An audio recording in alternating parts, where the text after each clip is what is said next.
Update America. Update America program ਦੇ ਵਿੱਚ ਕਈ ਅਹਿਮ ਤੇ ਕਈ ਖਾਸ ਖਬਰਾਂ ਨੂੰ ਲੈ ਕੇ ਚਰਚਾ ਕਰਨ ਦੇ ਲਈ ਜੁੜ ਚੁੱਕੇ ਨੇ ਹਰਜੋਤ ਸਿੰਘ ਖਾਲਸਾ ਜੀ। ਹਰਜੋਤ ਸਿੰਘ ਜੀ, ਸਤਿ ਸ਼੍ਰੀ ਅਕਾਲ, ਸਵਾਗਤ ਹੈ ਜੀ। ਸਤਿ ਸ਼੍ਰੀ ਅਕਾਲ, ਧੰਨਵਾਦ ਜੀ ਆਇਆਂ ਨੂੰ। ਪੰਜਾਬੀ ਰੇਡੀਓ USA ਦੇ ਜਿੰਨੇ ਵੀ ਸਰੋਤੇ ਸਾਡੇ ਸਾਰੇ ਹੀ AM ਸਟੇਸ਼ਨਸ, FM ਸਟੇਸ਼ਨਸ, ਘਰਾਂ ਦੇ ਵਿੱਚ ਰੇਡੀਓ ਸੈਟਸ ਦੇ ਰਾਹੀਂ, ਟੈਲੀਫੋਨ ਦੇ ਰਾਹੀਂ, ਫੇਸਬੁੱਕ, YouTube ਤੇ ਲਾਈਵ ਦੇਖ ਰਹੇ ਹੋ, ਸੁਣ ਰਹੇ ਹੋ, ਸਾਰਿਆਂ ਨੂੰ ਜੀ ਆਇਆਂ ਨੂੰ ਤੇ ਬਹੁਤ ਹੀ ਪਿਆਰ ਤੇ ਸਤਿਕਾਰ ਭਰੀ ਸਤਿ ਸ਼੍ਰੀ ਅਕਾਲ। ਸਰੋਤਿਓ, ਅੱਜ ਸਤੰਬਰ ਦੀ ਪਹਿਲੀ ਤਰੀਕ ਆ, ਦਿਨ ਸੋਮਵਾਰ ਆ ਤੇ ਤੁਹਾਡੇ ਲਈ ਸਵੇਰ ਦਾ ਅਪਡੇਟ ਅਮਰੀਕਾ ਪ੍ਰੋਗਰਾਮ ਲੈ ਕੇ ਹਾਜ਼ਰ ਹੋਏ ਆ ਜੀ। ਅਪਡੇਟ ਅਮਰੀਕਾ ਪ੍ਰੋਗਰਾਮ ਨੂੰ ਸਪਾਂਸਰ ਕਰਦੇ ਨੇ ਖਾਲਸਾ ਇੰਸ਼ੋਰੈਂਸ ਏਜੰਸੀ ਵਾਲੇ, ਜਿਨ੍ਹਾਂ ਤੋਂ ਤੁਸੀਂ ਹਰ ਤਰੀਕੇ ਦੀ ਇੰਸ਼ੋਰੈਂਸ ਲੈ ਸਕਦੇ ਹੋ। ਇੰਸ਼ੋਰੈਂਸ ਬਾਰੇ ਪਤਾ ਕਰਨ ਦੇ ਲਈ ਇਹਨਾਂ ਦਾ ਨੰਬਰ ਹੈ 468-272-2500। ਇਹ 1992 ਤੋਂ ਲਗਾਤਾਰ ਇੰਸ਼ੋਰੈਂਸ ਬਿਜ਼ਨਸ ਦੇ ਵਿੱਚ ਸ਼ਾਨਦਾਰ ਸੇਵਾਵਾਂ ਦੇ ਰਹੇ ਨੇ ਤੇ ਅਮਰੀਕਾ ਭਰ ਦੇ ਵਿੱਚ ਇੰਸ਼ੋਰੈਂਸ ਕਰਦੇ ਨੇ। ਓਬਾਮਾ ਕੇਅਰ, ਮੈਡੀਕੇਅਰ ਜਾਂ ਫਿਰ ਕਵਰਡ ਕੈਲੀਫੋਰਨੀਆ ਬਾਬਤ ਪਾਲਿਸੀ ਕਰਵਾਉਣ ਦੇ ਲਈ, ਸਲਾਹ ਲੈਣ ਦੇ ਲਈ ਅੱਜ ਹੀ ਕਾਲ ਕਰੋ 468-272-2500 ਤੇ। ਟਰਕੀਆਨਾ ਇਮੀਗ੍ਰੇਸ਼ਨ ਲਾ ਫਰਮ ਵਾਲੇ ਜੇ ਟਰਕੀਆਨਾ, ਅਟਾਰਨੀ ਟਰਕੀਆਨਾ ਦੇ ਨਾਲ ਤੁਸੀਂ US ਇਮੀਗ੍ਰੇਸ਼ਨ ਬਾਬਤ ਕੋਈ ਵੀ ਸਲਾਹ ਕਰਨੀ ਹੈ, ਕੋਈ ਵੀ ਸਵਾਲ ਪੁੱਛਣਾ, ਤੇ ਇਹਨਾਂ ਦਾ ਨੰਬਰ ਹੈ 4159090503। ਮਨਜੀਤ ਸਿੰਘ ਕੁਲਾਰ, ਅਵਤਾਰ ਸਿੰਘ ਮੰਜ਼ਲ Clovis, Satnam Singh Sunny Purewal Yuba City, Lakhvir Singh Samra Texas, Gurmel Singh Lidder Bakersfield, Amarjeet Singh Stockton, Grewal travel ਵਾਲੇ ਯੂਬਾ ਸਿਟੀ ਤੋਂ। ਇਹਨਾਂ ਤੋਂ ਜੇਕਰ ਤੁਸੀਂ tax, payroll, visa, OCI, passport ਕੋਈ ਵੀ ਸਰਵਿਸ ਲੈਣੀ ਆ ਤਾਂ ਕਾਲ ਕਰੋ 5307517605 ਦੇ ਉੱਤੇ। ਨਰਿੰਦਰ ਸਿੰਘ ਇੰਡੀਆਨਾ, ਹਰਜੀਤ ਸਿੰਘ ਲੈਥਰੋਪ, ਗੁਰਮੇਲ ਬਾਸੀਅਲ ਗਰੋਵ, ਊੜਾ ਡੈਟਰ ਲੀਫ ਵਾਲੇ ਨਿਰਮਲ ਮਾਨ। ਜੇਕਰ ਕਰਜ਼ੇ ਦੇ ਵਿੱਚ ਫਸੇ ਹੋ ਤੇ ਬੈਂਕਰਪਸੀ ਤੋਂ ਬਚਣਾ ਚਾਹੁੰਦੇ ਹੋ ਤਾਂ ਕਾਲ ਕਰੋ 888-888-9914 ਦੇ ਉੱਤੇ। Harnek Singh Pabla, Washington Renton, Talwinder Singh Gill, Raminder Singh Basra Bakersfield, Major Singh Sidhu, Binder Dhaliwal Bakersfield, Baljinder Singh Nijjar Woodland ਤੇ ਪਰਮਜੀਤ ਸਿੰਘ ਦਾਖਾ ਬਰਕਲੇ। ਇਹਨਾਂ ਸਾਰੇ ਹੀ ਸਪਾਂਸਰਸ ਦਾ ਬਹੁਤ-ਬਹੁਤ ਧੰਨਵਾਦ। ਤੇ ਜੇਕਰ ਤੁਸੀਂ ਵੀ ਪੰਜਾਬੀ USA ਦੇ ਇਹਨਾਂ ਪ੍ਰੋਗਰਾਮਾਂ ਨੂੰ ਸਪਾਂਸਰ ਕਰਨਾ ਚਾਹੁੰਦੇ ਹੋ ਤਾਂ ਸਟੂਡੀਓ ਦਾ ਨੰਬਰ ਹੈ 4082725200। ਪ੍ਰੋਗਰਾਮ ਦੀ ਜਿਹੜੀ ਸ਼ੁਰੂਆਤ ਹੈ ਆਪਾਂ ਪੰਜਾਬ ਤੋਂ ਕਰਦੇ ਹਾਂ, ਕਿਉਂਕਿ ਉੱਥੇ ਇਸ ਟਾਈਮ ਹੜ੍ਹਾਂ ਨੇ ਜਿਹੜੀ ਭਿਆਨਕ ਤਬਾਹੀ ਮਚਾਈ ਹੋਈ ਹੈ ਤੇ ਉਹਨਾਂ ਤਬਾਹੀ ਦੇ ਮੱਦੇਨਜ਼ਰ ਜੇਕਰ ਆਪਾਂ ਅਧਿਆਤਮਿਕ ਤੌਰ ਤੇ ਦੇਖੀਏ ਤਾਂ ਆਪਾਂ ਸਾਰੇ ਪਰਮਾਤਮਾ ਮੂਹਰੇ ਅਰਦਾਸ ਕਰੀਏ ਵੀ ਜਿਹੜੇ ਲੋਕਾਂ ਸਿਰੇ ਵਿਪਤਾ ਆਉਣ ਪਈ ਹੈ ਉਹਨਾਂ ਦਾ ਛੇਤੀ ਇਹਦੇ ਤੋਂ ਖਹਿੜਾ ਛੁੱਟੇ। ਤੇ ਜੇਕਰ ਆਪਾਂ ਜਰਨਲਿਸਟਿਕ ਪੁਆਇੰਟ ਆਫ ਵਿਊ ਤੋਂ ਦੇਖੀਏ ਤਾਂ ਸਰਕਾਰਾਂ ਦੇ ਪ੍ਰਬੰਧਨ ਦੀ ਗੱਲ ਵੇਖ ਲਓ ਜਾਂ ਸਰਕਾਰਾਂ ਦੇ ਵੱਲੋਂ ਜਿਹੜਾ ਲਗਾਤਾਰ ਲੋਕਾਂ ਨੂੰ ਇਸ ਤਰਾਸਦੀ ਦੇ ਵਿੱਚ ਡੋਬਿਆ ਜਾ ਰਿਹਾ ਹੈ, ਉਹਦੇ ਬਾਰੇ ਗੱਲ ਕਰ ਲਈਏ ਤਾਂ ਜਿੰਨੀ ਗੱਲ ਕਰ ਲਈਏ ਉਨੀ ਥੋੜੀ ਹੈ। ਪ੍ਰਧਾਨ ਮੰਤਰੀ ਨਰਿੰਦਰ ਮੋਦੀ ਦੇ ਬਾਰੇ ਅੱਜ ਗੱਲ ਚੱਲ ਰਹੀ ਹੈ ਵੀ ਉਹਨਾਂ ਨੇ ਅਫਗਾਨਿਸਤਾਨ ਦੇ ਵਿੱਚ ਜਿਹੜੀ ਘਟਨਾ ਵਾਪਰੀ ਹੈ, ਜਿਹਦੇ ਵਿੱਚ ਆਪਾਂ ਵੀ ਉਹਨਾਂ ਦੇ ਦੁੱਖ ਦੇ ਵਿੱਚ ਭਾਈਵਾਲ ਹੈ, 600 ਬੰਦਾ ਉਹਨਾਂ ਦਾ ਮਾਰਿਆ ਗਿਆ ਭੁਚਾਲ ਦੇ ਕਰਕੇ। ਪਰ ਪੰਜਾਬ ਦੀ ਜਿਹੜੀ ਤਰਾਸਦੀ ਆ ਉਹਦੇ ਤੇ ਉਹਨਾਂ ਨੇ ਹਲੇ ਤੱਕ ਕੋਈ ਟਵੀਟ ਜਾਂ ਫੇਸਬੁੱਕ ਤੇ ਪੋਸਟ ਨਹੀਂ ਪਾਈ। ਇੱਥੋਂ ਪਤਾ ਲੱਗਦਾ ਵੀ ਉਹ ਪੰਜਾਬ ਦੇ ਪ੍ਰਤੀ ਕਿਹੋ ਜਿਹਾ ਜਿਹੜਾ ਨਜ਼ਰੀਆ ਉਹ ਰੱਖਦੇ ਆ। ਪਰ ਤੁਹਾਨੂੰ ਲੋਕ ਨੇ ਜਿਹੜੇ ਰਾਹਤ ਕਾਰਜਾਂ ਦੇ ਵਿੱਚ ਜੁਟੇ ਹੋਏ ਨੇ, ਮੀਂਹ ਦੀ ਪਰਵਾਹ ਨਾ ਕਰਦਿਆਂ ਪੰਜਾਬ ਦੇ ਵੱਖ-ਵੱਖ ਹਿੱਸਿਆਂ ਦੇ ਵਿੱਚ ਜੁਟੇ ਹੋਏ ਨੇ। ਸੋ ਆਓ ਆਪਾਂ ਸਾਰੇ ਰਲ ਕੇ ਇਹਨਾਂ ਆਪਣੀ ਧਰਤੀ ਤੇ ਆਏ ਜਿਹੜੇ ਕਹਿਰ ਦੇ ਲਈ ਲੋਕਾਂ ਨੂੰ ਛੇਤੀ ਬਾਹਰ ਨਿਕਲਣ ਦੇ ਲਈ ਉਹਨਾਂ ਦੇ ਸਾਰਿਆਂ ਦੇ ਲਈ ਅਰਦਾਸ ਕਰੀਏ, ਜਿੰਨੇ ਜੋਗੇ ਆ ਤਿਲ ਫੁਲ ਉਹਨਾਂ ਦੀ ਮਦਦ ਕਰੀਏ ਤੇ ਮੋਢੇ ਨਾਲ ਮੋਢਾ ਜੋੜ ਕੇ ਉਹਨਾਂ ਦਾ ਜਿਹੜਾ ਸੰਕਟ ਆ ਉਹਦੇ ਵਿੱਚ ਉਹਨਾਂ ਨੂੰ ਬਾਹਰ ਕੱਢਣ ਦੇ ਵਿੱਚ ਉਹਨਾਂ ਦੀ ਹੈਲਪ ਕਰੀਏ। ਜੀ ਬਿਲਕੁਲ। ਤੇ ਆਪਾਂ ਆਈਏ ਅਮਰੀਕਾ ਵੱਲ। ਅੱਜ ਅਮਰੀਕਾ ਦੇ ਵਿੱਚ ਲੇਬਰ ਡੇ ਆ ਜੀ। ਲੇਬਰ ਡੇ ਨੂੰ ਫੈਡਰਲ ਹੌਲੀਡੇ ਹੁੰਦੀ ਹੈਗੀ ਅਮਰੀਕਾ ਦੇ ਵਿੱਚ।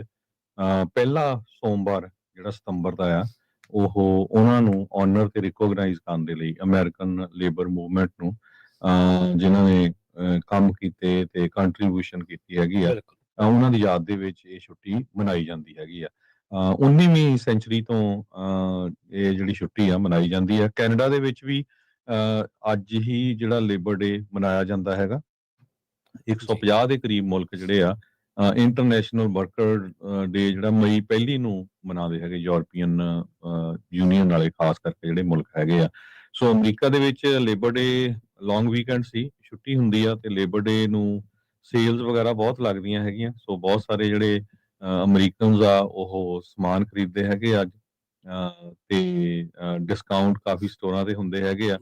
ਬਹੁਤ ਸਾਰੇ ਜਿਹੜੇ ਰੀਟੇਲਰਸ ਆ ਉਹਨਾਂ ਦੀ ਸੇਲ ਅੱਜ ਬਹੁਤ ਜ਼ਿਆਦਾ ਜਿਹੜੀ ਗਿਣੀ ਜਾਂਦੀ ਹੈਗੀ ਆ।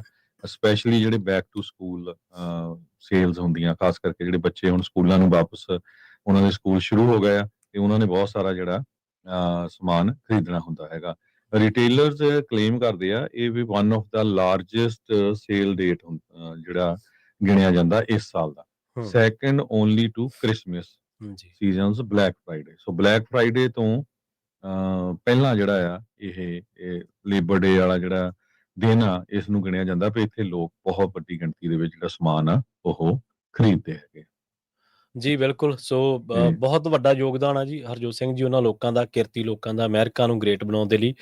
ਗ੍ਰੇਟ ਜਦੋਂ ਬਣਿਆ ਅਮਰੀਕਾ, ਤੇ ਉਹਨਾਂ ਲੋਕਾਂ ਦੇ ਵਿੱਚ ਸਾਰੇ ਵਾਰੀਅਰਸ, ਸਾਰੇ ਉਹ ਲੋਕ ਆਏ ਨੇ ਜਿਨ੍ਹਾਂ ਨੇ ਕਈ ਘੰਟੇ ਮਸ਼ੱਕਤ ਕਰਕੇ, ਮਿਹਨਤ ਕਰਕੇ ਇਸ ਜਿਹੜਾ ਮੁਲਕ ਨੂੰ ਗ੍ਰੇਟ ਬਣਾਇਆ, ਮਹਾਨ ਬਣਾਇਆ। ਕਨਸਟੀਟਿਊਸ਼ਨਲ ਵੈਲਿਊਜ਼ ਦੀ ਹਮੇਸ਼ਾ ਉਹਨਾਂ ਨੇ ਰਿਸਪੈਕਟ ਕੀਤੀ, ਤੇ ਉਹਦੇ ਵਿੱਚ ਰਹਿੰਦੇ ਇੱਕ ਸਿਸਟਮ ਦੇ ਵਿੱਚ ਰਹਿੰਦੇ ਉਹਨਾਂ ਨੇ ਇਸ ਦੇਸ਼ ਨੂੰ ਜਿਹੜਾ ਮਹਾਨ ਬਣਾਉਣ ਦੇ ਵਿੱਚ ਆਪਣਾ ਬਣਦਾ ਸਰਦਾ ਯੋਗਦਾਨ ਦਿੱਤਾ।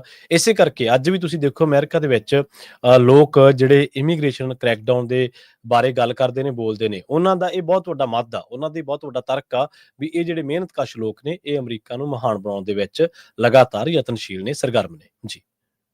ਜੀ। ਤੇ ਦੂਸਰੀ ਖਬਰ ਅਫਗਾਨਿਸਤਾਨ ਤੋਂ ਆ ਰਹੀ ਹੈ। ਅਫਗਾਨਿਸਤਾਨ ਦੇ ਵਿੱਚ ਕੁਦਰਤ ਨੇ ਬੜਾ ਕਹਿਰ ਮਚਾਇਆ ਹੈਗਾ, ਜੀ ਜਿਸ ਤਰ੍ਹਾਂ ਜੀ ਪੰਜਾਬ ਦੇ ਵਿੱਚ ਆਪਾਂ ਹੜ੍ਹਾਂ ਦਾ ਦੇਖਿਆ ਹੈ। ਅਫਗਾਨਿਸਤਾਨ 'ਚ ਹੁਣ ਤੱਕ ਵਾਸ਼ਿੰਗਟਨ ਪੋਸਟ ਦੇ ਮੁਤਾਬਕ 800 ਲੋਕਾਂ ਦੀ ਮੌਤ ਹੋ ਚੁੱਕੀ ਆ। ਜੀ 6.0 ਦਾ ਜਿਹੜਾ ਮੈਗਨੀਚਿਊਡ ਦਾ ਭੂਚਾਲ ਸੀ ਉਹ ਆਇਆ, ਤੇ 2800 ਤੋਂ ਵੱਧ ਲੋਕ ਫੱਟੜ ਹੋ ਚੁੱਕੇ ਆ। ਆਪਾਂ ਸਾਰਿਆਂ ਨੂੰ ਪਤਾ ਹੀ ਆ ਵੀ ਜਿਹੜਾ ਈਰਾਨ ਵਾਲਾ ਅਫਗਾਨਿਸਤਾਨ ਵਾਲਾ ਜਿਹੜਾ ਏਰੀਆ ਆ, ਜੀ ਜੀ ਇਹ ਅਰਥਕੁਏਕ ਪ੍ਰੋਨ ਆ, ਇੱਥੇ ਭੂਚਾਲ ਬਹੁਤ ਆਉਂਦੇ ਆ। ਜੀ ਉਹਨਾਂ ਏਰੀਆ 'ਚ ਕਈ ਵਾਰੀ ਇੱਟਾਂ ਦੇ ਮਕਾਨ ਬਣੇ ਹੁੰਦੇ ਹੈਗੇ ਆ, ਤੇ ਉਹਨਾਂ ਦੇ ਥੱਲੇ ਲੋਕ ਜੋ ਦੱਬੇ ਜਾਂਦੇ ਹੈਗੇ ਆ। ਐਗਜ਼ੈਕਟ ਹੁਣ ਤੱਕ ਜਿੰਨੇ ਕਾਊਂਟ ਕੀਤੇ ਗਏ ਆ, 812 ਲੋਕਾਂ ਨੂੰ ਜਿਹੜਾ ਕਾਊਂਟ ਕੀਤਾ ਗਿਆ ਵੀ ਉਹਨਾਂ ਦੀ ਮੌਤ ਹੋ ਚੁੱਕੀ ਹੈਗੀ ਆ। ਯੂਐਸ ਜਿਓਲੋਜੀਕਲ ਸਰਵੇ ਦੇ ਮੁਤਾਬਕ ਇਹ ਭੂਚਾਲ ਜਿਹੜਾ ਹੈ 17 ਮੀਲ ਈਸਟਰਨ ਸਿਟੀ ਆਫ ਜਲਾਲਾਬਾਦ, ਉੱਥੇ ਐਤਵਾਰ ਰਾਤ ਨੂੰ ਆਇਆ। ਤੇ ਨੰਗਾਰ ਪ੍ਰੋਵਿੰਸ ਦੇ ਵਿੱਚ, ਜਲਾਲਾਬਾਦ ਏਰੀਏ ਦੇ ਵਿੱਚ, ਕੋਨਾਰ, ਲੈਗਮਨ ਪ੍ਰੋਵਿੰਸਸ ਦੇ ਵਿੱਚ ਇਹਦੇ ਜਿਹੜੇ ਆ ਬਹੁਤ ਜ਼ਿਆਦਾ ਅਸਰ ਪਿਆ। ਇਸ ਤੋਂ ਬਿਨਾਂ ਪਾਕਿਸਤਾਨ, ਕਾਬੁਲ, ਜਿਹੜੀ ਅਫਗਾਨ ਦੀ ਰਾਜਧਾਨੀ ਆ, ਉੱਥੇ ਤੱਕ ਵੀ ਜਿਹੜੇ ਝਟਕੇ ਆ ਮਹਿਸੂਸ ਕੀਤੇ ਗਏ ਹੈਗੇ ਆ। ਅਬਦੁਲ ਗਨੀ ਮੁਸਾਮਿਮ ਸਪੋਕਸਪਰਸਨ ਆ, governor of eastern corner province ਦੇ। ਉਹਨਾਂ ਨੇ ਜਿੱਥੇ ਸਭ ਤੋਂ ਜ਼ਿਆਦਾ ਲਾਸਸ ਹੋਏ ਆ, ਚਾਹੇ ਉਹ ਬੰਦਿਆਂ ਦੀ ਗਿਣਤੀ ਦੇ ਵਿੱਚ ਜਾਂ ਪ੍ਰਾਪਰਟੀ ਦੇ ਨੁਕਸਾਨ ਦੇ ਵਿੱਚ, ਉਹਨਾਂ ਨੇ ਕਿਹਾ ਵੀ ਰੈਸਕਿਊ ਤੇ ਰਿਲੀਫ ਐਫਰਟਸ ਉੱਥੇ ਚੱਲ ਰਹੀਆਂ। ਬਹੁਤ ਵੱਡੀ ਗਿਣਤੀ ਦੇ ਵਿੱਚ ਜਿਹੜੇ ਅਫਗਾਨੀ ਆ ਉਹ ਖੂਨ ਵੀ ਦੇ ਰਹੇ ਹੈਗੇ ਆ। ਏਰੀਅਲ ਜਿਹੜੀ ਫੁਟੇਜ ਦੇ ਮੁਤਾਬਕ ਅਫਗਾਨ ਦੀ ਮਿਲਟਰੀ ਦੇ ਹੈਲੀਕਾਪਟਰਸ ਉਹ ਸਾਰੀਆਂ ਜਿਹੜੀਆਂ ਜ਼ਰੂਰਤਮੰਦ ਚੀਜ਼ਾਂ ਆ, ਖਾਸ ਕਰਕੇ ਮੈਡੀਕਲ ਸਪਲਾਈਜ਼ ਵਗੈਰਾ ਆ, ਉਹ ਡਿਸਟ੍ਰੀਬਿਊਟ ਕਰ ਰਹੇ ਹੈਗੇ ਆ। ਬਹੁਤ ਸਾਰੇ ਪਿੰਡਾਂ ਦੇ ਵਿੱਚ ਜਿਹੜੇ ਰਿਮੋਟਲੀ ਐਕਸੈਸੀਬਲ ਬੜੇ ਹਾਰਡ ਹੈਗੇ ਆ, ਕਿਉਂਕਿ ਸੜਕਾਂ ਨਹੀਂ ਹੈਗੀਆਂ, ਟ੍ਰੇਨਸ ਆ, ਜਿਹੜੀਆਂ ਛੋਟੇ ਛੋਟੇ ਰਸਤੇ ਤਾਂ ਨਹੀਂ ਜਾਂਦੇ ਹੈਗੇ ਆ। ਤੇ ਉੱਥੇ ਜਿਹੜਾ ਸਮਾਨ ਪਹੁੰਚਾਉਣਾ ਵੀ ਬੜਾ ਔਖਾ ਹੁੰਦਾ ਹੈਗਾ। ਯੂਨਾਈਟਿਡ ਨੇਸ਼ਨ ਤੇ ਇੰਟਰਨੈਸ਼ਨਲ ਏਡ ਗਰੁੱਪ ਨੇ ਹਜੇ ਤੱਕ ਐਗਜ਼ੈਕਟ ਨੰਬਰ ਨਹੀਂ ਦੱਸੇ ਹੈਗੇ, ਪਰ ਉਹ ਵੀ ਉੱਥੇ ਜਿਹੜਾ ਕੰਮ ਕਰ ਰਹੇ ਹੈਗੇ ਆ। ਸੋ ਸਰਵਾਈਵਰ ਵੀ ਕਾਫੀ ਜ਼ਿਆਦਾ ਹੈਗੇ, ਉਹਨਾਂ ਨੂੰ ਜਲਾਲਾਬਾਦ 에ਅਰਪੋਰਟ 'ਚ ਟਰਾਂਸਪੋਰਟ ਕੀਤਾ ਜਾ ਰਿਹਾ। ਉੱਥੇ ਟੈਂਪਰੇਰੀ ਜਿਹੜਾ ਹਸਪੀਟਲ ਆ ਉਹ ਬਣਾਇਆ ਗਿਆ ਹੈਗਾ। ਸ਼ਰੀਫੁੱਲਾ ਸ਼ਰਾਫਤ ਇੱਕ ਰੈਜ਼ੀਡੈਂਟ ਆ ਚਾਕੇਰ ਡਿਸਟ੍ਰਿਕਟ, ਜੋ ਕਨਾਰ ਪ੍ਰੋਵਿੰਸ ਦਾ। ਉਹ ਕਹਿੰਦਾ ਵੀ ਸਾਰੇ ਘਰ ਜਿਹੜੇ ਆ ਮੇਰੇ ਪਿੰਡ ਦੇ ਉਹ ਕਲੈਪਸ ਹੋ ਗਏ ਹੈਗੇ ਆ। ਉਹ ਲੱਕਲੀ ਸਰਵਾਈਵ ਕਰ ਗਿਆ। ਇੱਕ ਬਾਪ ਬੜਾ ਰੋਂਦਾ ਸੀ, ਉਹਦੇ 5 ਬੱਚੇ ਜਿਹੜੇ ਆ ਉਹਨਾਂ ਦੀ ਮੌਤ ਹੋ ਗਈ ਹੈਗੀ ਆ। ਸੋ ਬੜੀ ਜਿਹੜਾ ਬਹੁਤ ਹੀ ਜੇ ਤੁਸੀਂ ਪਿਕਚਰਸ ਦੇਖੋ, ਦਰਦਨਾਕ ਪਿਕਚਰਸ ਹੈਗੀਆਂ। ਸੋ ਇਹ ਜਿਹੜਾ ਅਫਗਾਨਿਸਤਾਨ ਵਾਲਾ ਇਹ ਏਰੀਆ ਹੈ ਨਾ, ਇਹ ਇੱਥੇ ਬਹੁਤ ਜ਼ਿਆਦਾ ਫਾਲਟ ਹੈਗੇ ਆ, ਇਸੇ ਕਰਕੇ ਜੋ ਉੱਥੇ ਅਰਥਕੁਏਕ ਆਉਂਦੇ ਹੈਗੇ ਆ। 1900 ਤੋਂ ਬਾਅਦ ਹੁਣ ਤੱਕ 12 ਦੇ ਕਰੀਬ ਜਿਹੜੇ ਭੂਚਾਲ ਆ ਚੁੱਕੇ ਆ, ਜਿਹੜੇ 7 ਮੈਗਨੀਚਿਊਡ ਤੋਂ ਉੱਪਰ ਦੇ ਆ। ਇੱਥੋਂ ਤੁਸੀਂ ਅੰਦਾਜ਼ਾ ਲਾ ਲਓ ਵੀ ਕਿੰਨਾ ਕੁ ਜਿਹੜਾ ਉਹ ਨੁਕਸਾਨ ਕਰਦੇ ਹੈਗੇ ਆ। ਸੋ ਇਹ ਅਫਗਾਨਿਸਤਾਨ ਦੀ ਜਿਹੜੀ ਤਾਲਿਬਾਨ ਰਨ ਗਵਰਨਮੈਂਟ ਹੈਗੀ ਆ, ਉਹ ਕੋਸ਼ਿਸ਼ ਕਰ ਰਹੀ ਹੈਗੀ ਕਲੀਨਿਕ ਤੇ ਹਸਪੀਟਲਸ ਨੂੰ ਜਿੱਥੇ ਸਮਾਨ ਰੱਖਿਆ ਗਿਆ ਆ ਉਹ ਜਲਦੀ ਤੋਂ ਜਲਦੀ ਇਸ ਏਰੀਏ 'ਚ ਪਹੁੰਚਾਇਆ ਜਾਵੇ। ਤੇ ਵਰਲਡ ਫੂਡ ਪ੍ਰੋਗਰਾਮ ਜੋ 1 ਮਿਲੀਅਨ ਤੋਂ ਲੈ ਕੇ 10 ਮਿਲੀਅਨ ਅਫਗਾਨ ਲੋਕਾਂ ਨੂੰ ਸਪੋਰਟ ਕਰਦਾ ਆ, ਉਹ ਵੀ ਸਪੋਰਟ ਇਸ ਏਰੀਏ ਦੇ ਵਿੱਚ ਕਰ ਰਿਹਾ ਹੈਗਾ ਆ। ਹੰਸ ਕੀਲ ਕਰਕੇ ਇੱਕ ਜੋ ਬੰਦਾ ਆ, ਉਹ ਕਹਿੰਦਾ ਵੀ ਲੋਕਾਂ ਨੂੰ ਬਹੁਤ ਵੱਡੇ ਚੈਲੰਜਸ ਇਸ ਟਾਈਮ ਤੇ ਆ ਰਹੇ ਆ। ਇਸ ਟਾਈਮ ਤੇ ਫੂਡ ਵੀ ਨਹੀਂ ਹੈਗਾ ਲੋਕਾਂ ਕੋਲ, ਕਿਉਂਕਿ ਦੱਬਿਆ ਗਿਆ, ਸਾਰੇ ਘਰਾਂ 'ਚ ਸਭ ਕੁਝ ਤਬਾਹ ਹੋ ਗਿਆ। ਤੇ ਕਲੀਨ ਵਾਟਰ ਵੀ ਨਹੀਂ ਹੈਗਾ, ਪੀਣ ਲਈ ਜਿਹੜਾ ਸਾਫ਼ ਪਾਣੀ ਆ ਜੀ ਉਹ ਵੀ ਨਹੀਂ ਹੈ। ਜੀ ਬਿਲਕੁਲ। ਅਫਗਾਨਿਸਤਾਨ ਦੀ ਜਦੋਂ ਹਿਸਟਰੀ ਦੇ ਵਿੱਚ ਜਾ ਕੇ ਦੇਖਦੇ ਹਾਂ ਤਾਂ ਇੱਥੇ ਹੜ੍ਹਾਂ ਨੇ ਹਮੇਸ਼ਾ ਹੀ ਬਹੁਤ ਭਿਆਨਕ ਤਬਾਹੀ ਜਿਹੜੀ ਮਚਾਈ ਹੈ। 1998 ਦੇ ਵਿੱਚ ਬਹੁਤ ਭਿਆਨਕ ਹੜ੍ਹ ਆਏ ਸੀ, ਜਦੋਂ ਡੈਥ ਟੋਲ ਜਿਹੜਾ ਉਹ 4000 ਤੋਂ 4500 ਤੱਕ ਸੀਗਾ। ਇਸੇ ਤਰ੍ਹਾਂ 98 ਦੇ ਦੂਜੇ ਮਹੀਨੇ ਤੇ ਫਿਰ 5ਵੇਂ ਮਹੀਨੇ ਦੇ ਵਿੱਚ ਜਿਹੜਾ ਉਹ ਹੜ੍ਹਾਂ ਨੇ ਬਹੁਤ ਭਿਆਨਕ ਇੱਥੇ ਤਬਾਹੀ ਮਚਾਈ ਸੀਗੀ। ਉਸ ਤੋਂ ਬਾਅਦ ਵੀ ਹੁਣ ਆਪਾਂ ਦੇਖਦੇ ਹਾਂ, ਥੋੜ੍ਹਾ ਟਾਈਮ ਹੀ ਹੋਇਆ 2022 ਦੇ ਵਿੱਚ 6ਵੇਂ ਮਹੀਨੇ ਦੇ ਵਿੱਚ ਹੜ੍ਹ ਆਏ ਸੀ ਕੋਸਟ ਦੇ ਇਲਾਕਿਆਂ ਦੇ ਵਿੱਚ ਅਫਗਾਨਿਸਤਾਨ ਦੇ ਵਿੱਚ 1163 ਮੌਤਾਂ ਹੋਈਆਂ ਸੀਗੀਆਂ। 2023 ਦੇ 10ਵੇਂ ਮਹੀਨੇ ਦੇ ਵਿੱਚ ਹੜ੍ਹ ਆਏ ਸੀ ਹੈਰਾਤ ਦੇ ਵਿੱਚ, 1480 ਮੌਤਾਂ ਉਦੋਂ ਹੋਈਆਂ ਸੀਗੀਆਂ। ਸੋ 2025 ਦੇ ਵਿੱਚ ਜਿਹੜੀ ਹੁਣ ਆਪਾਂ ਗੱਲ ਕਰ ਰਹੇ ਹਾਂ, ਇਹਦੇ ਵਿੱਚ ਜਿਹੜੀਆਂ ਮੌਤਾਂ ਨੇ 812 ਤੋਂ ਵੱਧ ਹੋਣ ਬਾਰੇ ਪਤਾ ਲੱਗਿਆ। ਸੋ ਜਿਓਗ੍ਰਾਫਿਕਲੀ ਭੂਗੋਲਿਕ ਤੌਰ ਤੇ ਜਿਹੜੀ ਅਫਗਾਨਿਸਤਾਨ ਜਿਹੜਾ ਸਥਿਤ ਹੈ, ਉਹ ਉਸ ਹਿਸਾਬ ਦੇ ਨਾਲ ਸਥਿਤ ਹੈ ਵੀ ਉੱਥੇ ਜਿਹੜੀ ਪਲੇਟਸ ਆ ਉਹ ਲਗਾਤਾਰ ਹਿਲਜੁਲ ਜਿਹੜੀ ਉਹਨਾਂ ਦੇ ਵਿੱਚ ਹੁੰਦੀ ਰਹਿੰਦੀ ਆ। ਇਸ ਕਰਕੇ ਜਿਹੜੀਆਂ ਇਹਨਾਂ ਇਲਾਕਿਆਂ ਦੇ ਵਿੱਚ ਜਿਹੜੀਆਂ ਕੁਦਰਤੀ ਆਫਤਾਂ ਨੇ ਭੂਚਾਲ ਦੇ ਤੌਰ ਤੇ ਉਹ ਬਹੁਤ ਜ਼ਿਆਦਾ ਮਾਰ ਕਰਦੀਆਂ ਨੇ ਜੀ। ਜੀ, ਅਗਲੀ ਖਬਰ ਵੱਲ ਚੱਲੀਏ, ਜਿਹੜੀ ਮੇਨ ਖਬਰ ਇੰਟਰਨੈਸ਼ਨਲ ਲੈਵਲ ਤੇ ਆ ਰਹੀ ਹੈ। ਚਾਈਨਾ ਦੇ ਪ੍ਰੈਜ਼ੀਡੈਂਟ ਸ਼ੀ ਜਿਨਪਿੰਗ, ਰਸ਼ੀਆ ਦੇ ਪ੍ਰੈਜ਼ੀਡੈਂਟ ਪੁਤਿਨ ਤੇ ਇੰਡੀਆ ਦੇ ਪ੍ਰਾਈਮ ਮਿਨਿਸਟਰ ਜਿਹੜੇ ਮੋਦੀ ਹੁਣੀ ਆ, ਉਹ ਤਿੰਨੇ ਜਣੇ ਇੱਕ ਮੰਚ ਤੇ ਇਕੱਠੇ ਹੋਏ ਹੈਗੇ ਆ। ਕਹਿੰਦੇ ਵੀ ਅਸੀਂ ਰਲ ਕੇ ਜਿਹੜਾ ਆ ਕੰਮ ਕਰਨ ਜਾ ਰਹੇ ਹੈਗੇ ਆ। ਆਪਾਂ ਪਿਛਲੇ ਦਿਨਾਂ 'ਚ ਦੇਖਿਆ ਹੀ ਆ ਵੀ ਅਮਰੀਕਾ ਦੇ ਨਾਲ ਇੰਡੀਆ ਦੇ ਸੰਬੰਧ ਬਾਲੇ ਗੁੱਡ ਨਹੀਂ ਰਹੇ ਹੈਗੇ। ਇਸੇ ਨੂੰ ਦੇਖਦੇ ਹੋਏ ਹੁਣ ਇੰਡੀਆ ਵਾਲੇ ਆ ਦੋਨੋਂ ਪਾਸੇ ਜਿਹੜੇ ਕਾਮਰੇਡ ਮੁਲਕ ਹੈਗੇ ਆ, ਡਿਕਟੇਟਰ ਜਿਨ੍ਹਾਂ 'ਚ ਹੈਗੇ ਆ, ਚਾਹੇ ਉਹ ਚਾਈਨਾ ਆ ਚਾਹੇ ਉਹ ਰਸ਼ੀਆ ਆ, ਉਹਨਾਂ ਵੱਲ ਜਿਹੜਾ ਜੱਫੀ ਪਾਉਣ ਨੂੰ ਫਿਰਦੇ ਹੈਗੇ ਆ। ਹਾਲਾਂਕਿ ਇੰਡੀਆ ਇਹ ਕਹਿ ਰਿਹਾ ਵੀ ਵਰਲਡ ਦੀ ਲਾਰਜੈਸਟ ਡੈਮੋਕ੍ਰੇਸੀ ਹੈਗੀ ਆ। ਠੀਕ ਆ, ਅਮਰੀਕਾ ਦੇ ਨਾਲ ਰਾਈਟ ਨਾਓ ਰਿਲੇਸ਼ਨ ਖਰਾਬ ਆ, ਬਹੁਤ 25 ਸਾਲਾਂ ਤੋਂ ਵਧੀਆ ਚੱਲ ਰਹੇ ਸੀ, ਹੋ ਸਕਦਾ ਫਿਊਚਰ 'ਚ ਵੀ ਵਧੀਆ ਹੋ ਜਾਣ, ਪਰ ਇੰਨੀ ਕਾਹਲੀ ਜਿਹੜੀ ਆ ਉਹ ਉਹਨਾਂ ਨੂੰ ਨਹੀਂ ਕਰਨੀ ਚਾਹੀਦੀ ਹੈਗੀ। ਇੱਕ ਪਾਸੇ ਜਿਹੜੀ ਤੁਹਾਡੀ ਗੱਲਬਾਤ ਵੀ ਚੱਲ ਰਹੀ ਹੈਗੀ ਅਮਰੀਕਾ ਦੇ ਨਾਲ, ਸੋ ਉਹਦੇ ਨਾਲ ਤੁਹਾਨੂੰ ਪਤਾ ਹੀ ਆ ਵੀ ਸਾਡੇ ਜਿਹੜੇ ਪ੍ਰੈਜ਼ੀਡੈਂਟ ਆ ਉਹ ਹਿੱਤ ਵੀ ਹੋਣਗੇ ਤੇ ਇਹ ਕੀ ਕੁਝ ਚੱਲ ਰਿਹਾ ਹੈਗਾ। ਪਰ ਵਾਈਟ ਹਾਊਸ ਦੇ ਜੇ ਇੱਕ ਜਿਹੜੇ ਸਪੈਸ਼ਲ ਐਡਵਾਈਜ਼ਰ ਆ ਪੀਟਰ ਨਵਾਰੋ, ਉਹਨਾਂ ਨੇ ਇਹ ਕਿਹਾ ਆ ਵੀ ਜਿਹੜਾ ਇੰਡੀਆ ਆ, ਮੈਨੂੰ ਸਮਝ ਨਹੀਂ ਆਉਂਦੀ ਵੀ ਇੰਡੀਅਨ ਲੋਕਾਂ ਨੂੰ ਜੋ ਰਸ਼ੀਆ ਤੋਂ ਇੰਡੀਆ ਵਾਲੇ ਤੇਲ ਖਰੀਦ ਰਹੇ ਸੀ ਉਹ ਕੁਝ ਨਹੀਂ ਮਿਲਿਆ। ਸਿਰਫ ਕੁਝ ਜਿਹੜੇ ਹਾਈ ਕਲਾਸ ਬ੍ਰਾਹਮਣ ਆ ਉਹਨਾਂ ਨੇ ਇਹ ਕਿਹਾ ਉਹਨਾਂ ਨੂੰ ਹੀ ਪੈਸੇ ਮਿਲੇ ਆ। ਆਪਾਂ ਨੂੰ ਪਤਾ ਹੀ ਆ ਵੀ ਅੰਬਾਨੀ ਤੇ ਅਡਾਨੀ ਦੀਆਂ ਜਿਹੜੀਆਂ ਕੰਪਨੀਆਂ ਆ ਉਹਨਾਂ ਨੇ ਰਸ਼ੀਆ ਦਾ ਤੇਲ ਖਰੀਦਿਆ ਤੇ ਉਹਨੂੰ ਰਿਫਾਈਨ ਕਰਕੇ ਬਾਕੀ ਮੁਲਕਾਂ 'ਚ ਵੇਚਿਆ, ਪਰ ਆਮ ਜਿਹੜੇ ਭਾਰਤੀ ਮੂਲ ਦੇ ਲੋਕ ਆ ਉਹਨਾਂ ਨੂੰ ਕੋਈ ਸਸਤਾ ਤੇਲ ਨਹੀਂ ਮਿਲਿਆ ਹੈਗਾ। ਦੂਸਰੇ ਪਾਸੇ ਪ੍ਰੈਜ਼ੀਡੈਂਟ ਟਰੰਪ ਉਹਨਾਂ ਨੇ ਵੀ ਬੜੀ ਹਾਰਡ ਜਿਹੜੀ ਸਟੇਟਮੈਂਟ ਅੱਜ ਜਾਰੀ ਕੀਤੀ ਆ। ਕਹਿੰਦੇ ਵੀ ਬਹੁਤ ਘੱਟ ਲੋਕ ਅੰਡਰਸਟੈਂਡ ਕਰਦੇ ਆ ਵੀ ਅਸੀਂ ਇੰਡੀਆ ਦੇ ਨਾਲ ਬਹੁਤ ਛੋਟਾ ਬਿਜ਼ਨਸ ਕਰਦੇ ਆ, ਲਿਟਲ ਬਿਜ਼ਨਸ ਕਰਦੇ ਹੈਗੇ ਆ, ਪਰ ਇੰਡੀਆ ਵਾਲੇ ਸਾਡੇ ਨਾਲ ਬਹੁਤ ਜ਼ਿਆਦਾ ਬਿਜ਼ਨਸ ਕਰਦੇ ਸੀ। ਕਹਿੰਦੇ ਵੀ ਬਹੁਤ ਮੈਸਿਵ ਅਮਾਉਂਟ ਆਫ ਗੁੱਡਸ ਜਿਹੜੇ ਉਹ ਸੈਲ ਕਰਦੇ ਸੀ ਅਮਰੀਕਾ ਨੂੰ, ਤੇ ਅਸੀਂ ਉਹਨਾਂ ਨੂੰ ਬੜਾ ਘੱਟ ਸਮਾਨ ਵੇਚਦੇ ਸੀ। ਰੀਜ਼ਨ ਇਹ ਸੀ ਵੀ ਇੰਡੀਆ ਨੇ ਸਾਡੇ ਉੱਤੇ, ਅਮਰੀਕਾ ਦੇ ਉੱਤੇ ਬਹੁਤ ਜ਼ਿਆਦਾ ਜਿਹੜੇ ਟੈਕਸ ਲਾਏ ਹੋਏ ਹੈਗੇ ਆ ਹੁਣ ਤੱਕ, ਤੇ ਇਹ ਕਹਿੰਦੇ ਵੀ ਜਿਹੜੇ ਟੈਰਿਫ ਆ ਜਾਂ ਟੈਕਸ ਆ ਇਹ ਬਹੁਤ ਘਟਣੇ ਚਾਹੀਦੇ ਸੀ ਬਹੁਤ ਲੰਮੇ ਸਮੇਂ ਪਹਿਲਾਂ। ਸਾਨੂੰ ਈਵਨ ਹੋ ਕੇ ਜਿਹੜਾ ਕੰਮ ਕਰਨਾ ਚਾਹੀਦਾ ਸੀ। ਕਹਿੰਦੇ ਵੀ ਵਨ ਸਾਈਡਡ ਡਿਜ਼ਾਸਟਰ ਸੀ, ਤੇ ਇੰਡੀਆ ਕਹਿੰਦੇ ਵੀ ਬਹੁਤ ਸਾਰਾ ਜਿਹੜਾ ਤੇਲ ਆ ਉਹ ਤੇ ਮਿਲਟਰੀ ਦੇ ਪ੍ਰੋਡਕਟਸ ਆ ਉਹ ਰਸ਼ੀਆ ਤੋਂ ਖਰੀਦਦਾ ਹੈ ਤੇ ਬਹੁਤ ਘੱਟ ਅਮਰੀਕਾ ਤੋਂ ਖਰੀਦਦਾ ਹੈਗਾ ਆ।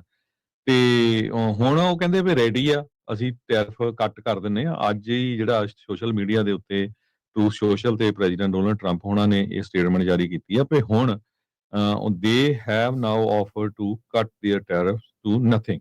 ਤੇ ਕਹਿੰਦੇ ਵੀ ਅਸੀਂ ਟੈਰਿਫ ਕੱਟ ਦਿੰਨੇ ਆ 0 ਤੱਕ ਆਲਮੋਸਟ, ਪਰ ਹੁਣ ਕਹਿੰਦੇ ਵੀ ਲੇਟ ਹੋ ਰਿਹਾ ਹੈ ਬਹੁਤ, ਤੇ tariff to nothing but it's getting late. ਕਹਿੰਦੇ ਵੀ they should have done so many years ago, just some simple facts for people to ponder. So ਆਮ ਲੋਕਾਂ ਨੂੰ ਇਸ ਗੱਲ ਦਾ ਪਤਾ ਨਹੀਂ ਹੈ। ਸੋ ਬਹੁਤ ਵਾਰ ਆਪਣੇ ਵੀ ਪੰਜਾਬੀ ਭੈਣ ਭਰਾ ਗੁੱਸੇ ਹੋ ਜਾਂਦੇ ਟਰੰਪ ਹੋਣਾ ਤੇ, ਖਾਸ ਕਰਕੇ ਇਸ ਮਸਲੇ ਦੇ ਉੱਤੇ ਵੀ ਦੇਖੋ ਜੀ ਇਹ ਤਾਂ ਧੱਕਾ ਹੀ ਆ ਵੀ ਏਦਾਂ ਟੈਰਿਫ ਕਰਦੇ। ਹੁਣ ਦੇਖੋ ਵੀ ਕਿੰਨੇ ਸਾਲਾਂ ਦਾ ਜੋ ਇੰਡੀਆ ਵਾਲੇ ਆ ਉਹ ਇੰਨਾ ਜ਼ਿਆਦਾ ਟੈਕਸ ਲਾ ਰਹੇ ਸੀ ਅਮਰੀਕਨ ਚੀਜ਼ਾਂ ਤੇ, ਅਮਰੀਕਾ ਵਾਲੇ ਲਾ ਨਹੀਂ ਰਹੇ ਸੀ। ਸੋ ਐਗਜ਼ਾਮਪਲ ਮੈਂ ਪਿਛਲੇ ਸਮੇਂ ਤੋਂ ਲੰਮੀ ਦਿੰਦਾ ਆ ਰਿਹਾ ਵੀ ਤੁਹਾਨੂੰ, ਈਵਨ ਹੁਣ ਟੈਸਲਾ ਨੇ ਨਵਾਂ ਜਿਹੜੇ ਆਪਣੇ ਸ਼ੋਰੂਮ ਆ ਇੰਡੀਆ 'ਚ ਖੋਲ੍ਹਤੇ, ਤੇ ਉਹਨਾਂ ਦੀ ਜਿਹੜੀ ਟੈਸਲਾ ਦੀ ਕਾਰ ਸੀ ਉਹ 31 ਲੱਖ ਰੁਪਈਏ ਦੀ ਸੀ ਇੰਡੀਆ ਵਿੱਚ, ਤੇ 29 ਲੱਖ ਰੁਪਈਆ ਉਹ ਟੈਕਸ ਲਾ ਰਹੇ ਸੀ, ਟੈਰਿਫ ਲਾ ਰਹੇ ਸੀ ਇੰਡੀਆ ਵਾਲੇ। ਸੋ 60 ਲੱਖ ਦੇ ਵਿੱਚ ਉਹ ਕਾਰ ਪੈਂਦੀ ਸੀ। ਹੁਣ ਤੁਸੀਂ ਦੇਖੋ ਵੀ ਜੇ ਫਿਰ ਅਮਰੀਕਾ ਵਾਲਿਆਂ ਨੇ ਵੀ ਫਿਰ ਉਹੀ ਕੰਮ ਕਰਨਾ ਸੀ ਨਾ। ਸੋ ਅਲਟੀਮੇਟਲੀ ਇਹ ਲੱਗ ਰਿਹਾ ਵੀ ਹੁਣ ਡੀਲ ਬਣਾ ਲੂਗੇ ਇੰਡੀਆ ਵਾਲੇ 0-0 ਤੇ।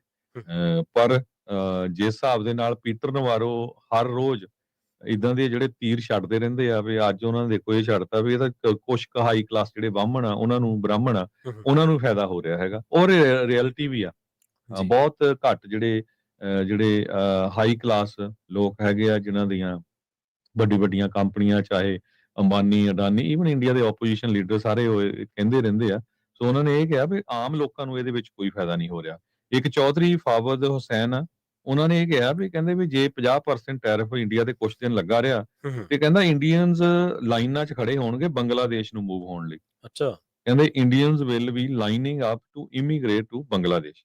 ਆਲਰੇਡੀ ਆਪਾਂ ਬਹੁਤ ਸਾਰੀਆਂ ਖਬਰਾਂ ਦੇਖੀਆਂ ਵੀ ਕਿਸ ਤਰ੍ਹਾਂ ਇੰਡੀਆ ਦੇ ਵਿੱਚ ਜਿਹੜੀ ਡਾਇਮੰਡ ਇੰਡਸਟਰੀ ਆ, ਹੋਰ ਫੈਬਰਿਕ ਨਾਲ ਰਿਲੇਟਡ ਆ, ਉਹਨਾਂ ਦੇ ਬਹੁਤ ਵੱਡਾ ਅਸਰ ਪੈ ਰਿਹਾ। ਬਹੁਤ ਲੱਖਾਂ ਲੋਕ ਜਿਹੜੇ ਆ ਉਹ ਆਪਣੀਆਂ ਨੌਕਰੀਆਂ ਲੂਜ਼ ਕਰ ਜਾਣਗੇ, ਕਿਉਂਕਿ 50% ਟੈਰਿਫ ਬਹੁਤ ਹੁੰਦਾ, ਉਹਨਾਂ ਮਾਰਜਨ ਨਹੀਂ ਹੁੰਦਾ ਹੈਗਾ ਪ੍ਰੋਫਿਟ ਦਾ। ਸੋ ਹੁਣ ਚਾਈਨਾ ਦੇ ਨਾਲ ਵੀ ਦੋਸਤੀ ਕਰਨ ਨੂੰ ਫਿਰਦੇ ਆ ਪ੍ਰਾਈਮ ਮਿਨਿਸਟਰ ਮੋਦੀ, ਤੇ ਉਧਰ ਰਸ਼ੀਆ ਨਾਲ ਤਾਂ ਚਲੋ ਹੈਗੀ ਆ, ਉਹ ਆਪਾਂ ਨੂੰ ਸਾਰਿਆਂ ਨੂੰ ਪਤਾ ਹੀ ਹੈਗਾ ਆ। ਤੇ ਕੁਛ ਹੁਣ ਪੱਗਾਂ ਬੰਨਣ ਵਾਲੇ ਵੀ ਉਹਨੀ ਮੋਹਰੇ ਕਰ ਲਏ ਹੈਗੇ ਆ। ਟਰੰਪ ਉਹਨਾਂ ਦੇ ਹੱਥਾਂ ਦੇ ਵਿੱਚ ਪਿਕਚਰਾਂ ਫੜ ਕੇ ਉਹਨਾਂ ਦਾ ਵਿਰੋਧ ਕਰਨ ਦੇ ਲਈ। ਇੱਕ ਬਾਬਾ ਰਾਮਦੇਵ ਆ ਜਿਹਦਾ ਬਹੁਤ ਸਾਰਾ ਸਮਾਨ ਅਮਰੀਕਾ 'ਚ ਆਉਂਦਾ ਹੀ ਆ, ਤੁਹਾਨੂੰ ਪਤਾ ਹੀ ਆ। ਉਹ ਬਹੁਤ ਅਮਰੀਕਾ ਦੇ ਉਲਟ ਬੋਲਦਾ ਵੀ ਭਾਈ ਇਹਨਾਂ ਚੀਜ਼ਾਂ ਦਾ ਬਾਈਕਾਟ ਕਰ ਦਿਓ। ਉਹਨਾਂ ਦੇ 버ਗਰ ਕਿੰਗ ਦਾ, ਮੈਕਡੋਨਲਡ ਦਾ, ਸਟਾਰਬਕ ਕਾਫੀ ਦਾ। ਸੋ ਜੇ ਇੰਡੀਆ ਵਾਲੇ 19 ਚੀਜ਼ਾਂ ਦਾ ਬਾਈਕਾਟ ਕਰ ਦੇਣਗੇ ਅਮਰੀਕਾ ਨੂੰ ਜ਼ਿਆਦਾ ਫਰਕ ਨਹੀਂ ਪੈਣਾ, ਪਰ ਇੰਡੀਆ ਦੇ ਜਿਹੜੇ ਗੋਡੇ ਰਗੜ ਹੋ ਜਾਣੇ ਆ। ਅਮਰੀਕਾ ਨੇ ਇੰਡੀਆ ਦੇ ਲੋਕ ਜਿਹੜੇ ਅਮਰੀਕਾ 'ਚ ਵਸਦੇ ਆ ਉਹਨਾਂ ਲਈ ਵੀ ਬਹੁਤ ਵੱਡੀ ਪ੍ਰੋਬਲਮ ਆ। ਹੁਣ ਰੀਸੈਂਟਲੀ ਆਪਾਂ ਤੁਸੀਂ ਦੇਖਿਆ ਹੀ ਆ ਪੋਲੀਟੀਕਲ ਅਸਾਈਲਮ ਕੇਸਿਸ ਨੂੰ ਲੈ ਕੇ ਕਿਸ ਤਰ੍ਹਾਂ ਜਿਹੜੀਆਂ ਟਰੰਪ ਐਡਮਿਨਿਸਟ੍ਰੇਸ਼ਨ ਸਟੇਟਮੈਂਟ ਦੇ ਰਿਹਾ। H1B ਵੀਜ਼ੇ ਨੂੰ ਲੈ ਕੇ ਲੋਕ ਬਹੁਤ ਘਬਰਾਏ ਹੋਏ ਆ ਵੀ ਪਤਾ ਨਹੀਂ ਸਾਨੂੰ ਵੀਜ਼ਾ ਗਾਹਾਂ ਰਿਨਿਊ ਹੋਣਾ ਨਹੀਂ ਹੋਣਾ ਹੈਗਾ।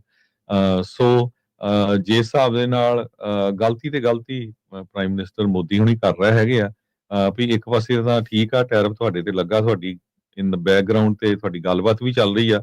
ਦੂਜੇ ਪਾਸੇ ਤੁਸੀਂ ਇਹ ਕਹਿੰਦੇ ਵੀ ਨਹੀਂ ਜੇ ਅਮਰੀਕਾ ਇਦਾਂ ਨਹੀਂ ਤਾਂ ਅਸੀਂ ਚਾਈਨਾ ਤੇ ਰਸ਼ੀਆ ਦੇ ਨਾਲ ਜਿਹੜਾ ਜੱਫੀ ਪਾਉਣ ਜਾ ਰਹੇ ਆ। ਪਰ ਹੁਣ ਤੁਸੀਂ ਆਮ ਸੋਚ ਕੇ ਦੇਖੋ ਵੀ ਕਿੰਨੇ ਕੁ ਲੋਕ ਚਾਈਨਾ ਨੂੰ ਤੇ ਰਸ਼ੀਆ ਨੂੰ ਬਾਰਡਰ ਕ੍ਰਾਸ ਕਰਕੇ ਜਾਂਦੇ ਵੀ ਭਾਈ ਅਸੀਂ ਉੱਥੇ ਜਾ ਕੇ ਜਿਹੜਾ ਵੀਜ਼ਾ ਲਈਏ ਤੇ ਉੱਥੇ ਜਾ ਕੇ ਕੰਮ ਕਰੀਏ। ਇਹ ਸਾਰਿਆਂ ਨੂੰ ਪਤਾ ਹੀ ਆ ਵੀ ਨੋ ਮੈਟਰ ਵਾਟ ਕੁਝ ਵੀ ਹੋ ਜਾ ਸਾਰੇ ਅਮਰੀਕਾ ਨੂੰ ਹੀ ਭੱਜਦੇ ਹੈਗੇ ਆ।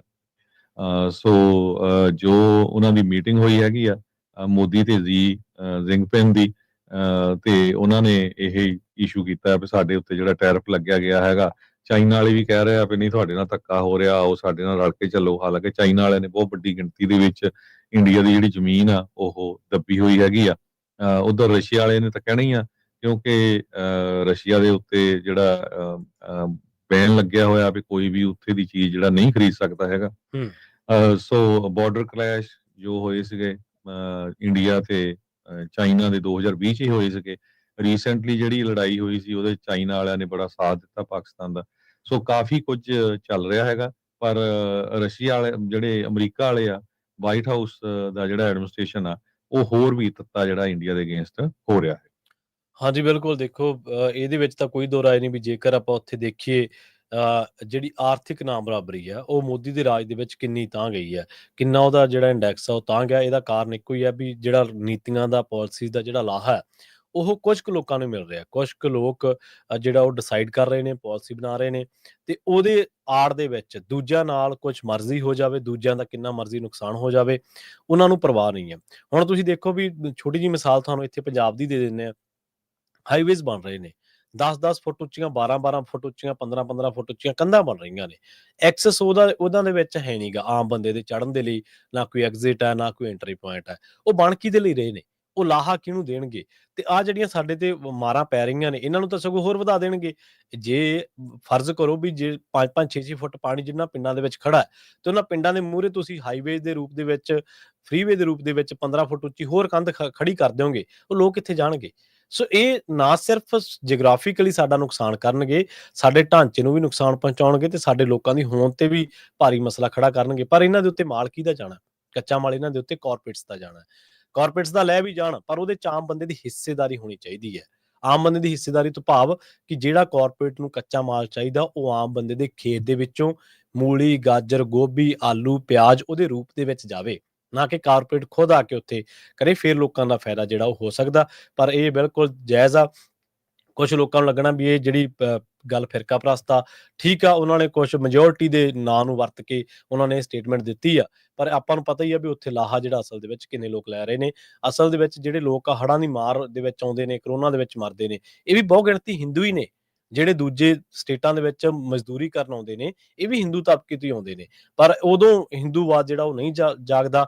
ਜਦੋਂ ਮੋਦੀ ਦੀ ਕੋਈ ਆਲੋਚਨਾ ਕਰਦਾ, ਉਦੋਂ ਫਿਰ ਹਿੰਦੂਵਾਦ ਨੂੰ ਇਹ ਮੂਹਰੇ ਲੈ ਆਉਂਦੇ, ਹਿੰਦੂਤਵ ਨੂੰ ਮੂਹਰੇ ਲੈ ਆਉਂਦੇ ਆ। ਸੋ ਆਪਾਂ ਅਗਲੀ ਖਬਰ ਦੇ ਵੱਲ ਵਧੀਏ। ਜਿਵੇਂ ਆਪਾਂ ਚਰਚਾ ਹਮੇਸ਼ਾ ਕਰਦੇ ਰਹਿੰਦੇ ਆ ਕਿ ਦੁਨੀਆ ਭਰ ਦੇ ਵਿੱਚ ਜਿਹੜਾ ਇਮੀਗ੍ਰੇਸ਼ਨ ਆ, ਜਿਹੜੀ ਇਮੀਗ੍ਰੈਂਟ ਲੋਕ ਨੇ, ਉਹਨਾਂ ਦੇ ਵਿਰੁੱਧ ਇੱਕ ਵੇਵ ਬਣ ਰਹੀ ਆ। ਜਦੋਂ ਪ੍ਰੈਜ਼ੀਡੈਂਟ ਟਰੰਪ ਹਲੇ ਆਏ ਵੀ ਨਹੀਂ ਸੀਗੇ, ਉਦੋਂ ਇੰਗਲੈਂਡ ਦੇ ਵਿੱਚ ਛਾਪੇ ਵੱਜਣੇ ਸ਼ੁਰੂ ਹੋ ਗਏ ਸੀਗੇ। ਯੂਰਪ ਦੇ ਕਈ ਹੋਰ ਦੇਸ਼ ਨੇ ਜਿੱਥੇ ਕੱਚੇ ਕੰਮ ਕਰਦੇ ਨੇ, ਜਾਂ ਹੋਰ ਉਹਨਾਂ ਕੋਲੇ ਕੋਈ ਸਥਾਈ ਤੌਰ ਦੇ ਉੱਤੇ ਕੋਈ ਕਾਗਜ਼ ਨਹੀਂ ਹੈ ਦਿਖਾਉਣ ਨੂੰ, ਕੋਈ ਡਾਕੂਮੈਂਟ ਨਹੀਂ ਹੈ, ਉਹਨਾਂ ਨੂੰ ਕੱਢਣ ਦੇ ਲਈ, ਜਾਂ ਉਹਨਾਂ ਨੂੰ ਜਿਹੜੀਆਂ ਉੱਥੋਂ ਦੀਆਂ ਲਾਅ ਇਨਫੋਰਸਮੈਂਟ ਸੀਗੀਆਂ ਉਹ ਅਰੈਸਟ ਕਰਨ ਲੱਗ ਪਈਆਂ ਸੀਗੀਆਂ। ਫਿਰ ਆਪਾਂ ਦੇਖਿਆ ਕੈਨੇਡਾ ਦੇ ਵਿੱਚ, ਫਿਰ ਆਪਾਂ ਦੇਖਿਆ ਅਮਰੀਕਾ ਦੇ ਵਿੱਚ, ਤੇ ਹੁਣ ਲੰਘੇ ਦਿਨੀ ਆਸਟ੍ਰੇਲੀਆ ਦੇ ਵਿੱਚ। ਆਸਟ੍ਰੇਲੀਆ ਹਮੇਸ਼ਾ ਵੈਲਕਮ ਕਰਦਾ ਕੈਨੇਡਾ ਦੀ ਤਰ੍ਹਾਂ, ਅਮਰੀਕਾ ਦੀ ਤਰ੍ਹਾਂ, ਵੀ ਜਿਹੜੇ ਬਾਹਰੋਂ ਕੰਮ ਆਉਂਦੇ ਆ।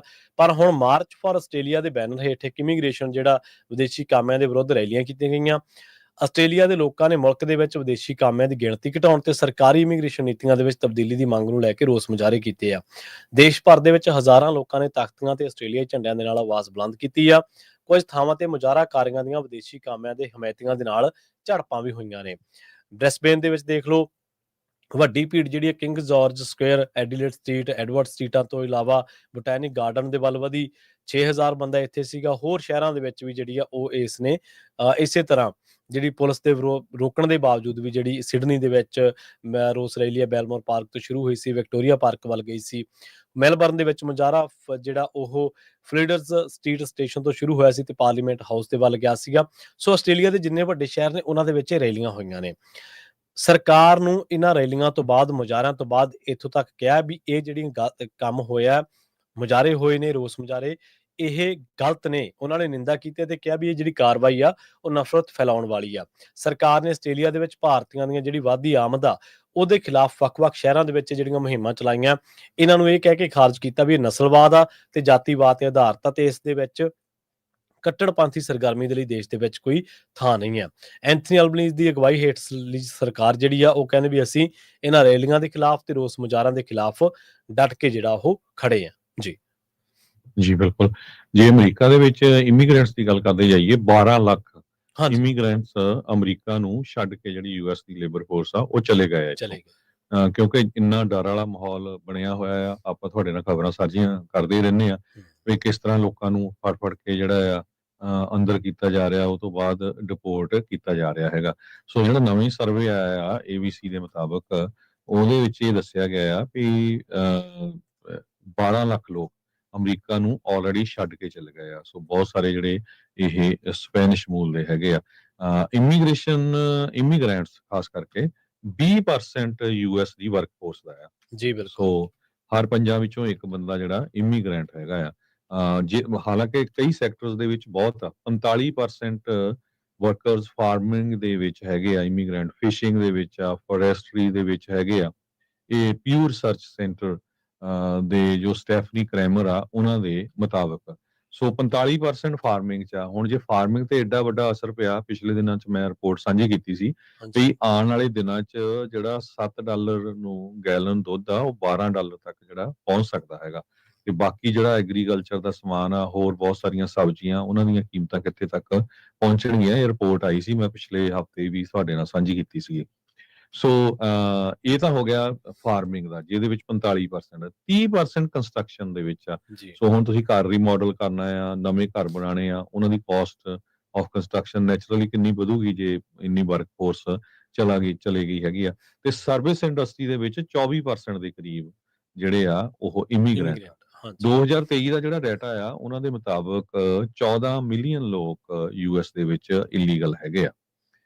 ਪ੍ਰੈਜ਼ੀਡੈਂਟ ਟਰੰਪ ਉਹਨਾਂ ਨੇ ਆਫ ਕੋਰਸ ਵਿੱਚ ਕੋਈ ਸ਼ੱਕ ਨਹੀਂ, ਉਹ ਜਿਹੜਾ ਉਹਨਾਂ ਨੇ ਵਾਅਦਾ ਕੀਤਾ ਸੀ ਵੀ ਮੈਂ ਇਲੀਗਲ ਇਮੀਗ੍ਰੇਸ਼ਨ ਬੰਦ ਕਰਨੀ ਹੈਗੀ ਆ ਤੇ ਜਿਹੜੇ ਕ੍ਰਿਮੀਨਲਸ ਆ ਉਹਨਾਂ ਨੂੰ ਬਾਹਰ ਕੱਢਣਾ, ਉਸ ਬੇਸ ਤੇ ਜਿੱਤ ਕੇ ਆਏ ਆ। ਤੇ ਇਹ 'ਚ ਵੀ ਕੋਈ ਸ਼ੱਕ ਨਹੀਂ ਵੀ ਟੋਟਲ ਜਿਹੜੀ ਇਲੀਗਲ ਇਮੀਗ੍ਰੇਸ਼ਨ ਆ ਬਾਰਡਰ ਤੇ ਬੰਦ ਹੋ ਚੁੱਕੀ ਹੈਗੀ ਆ।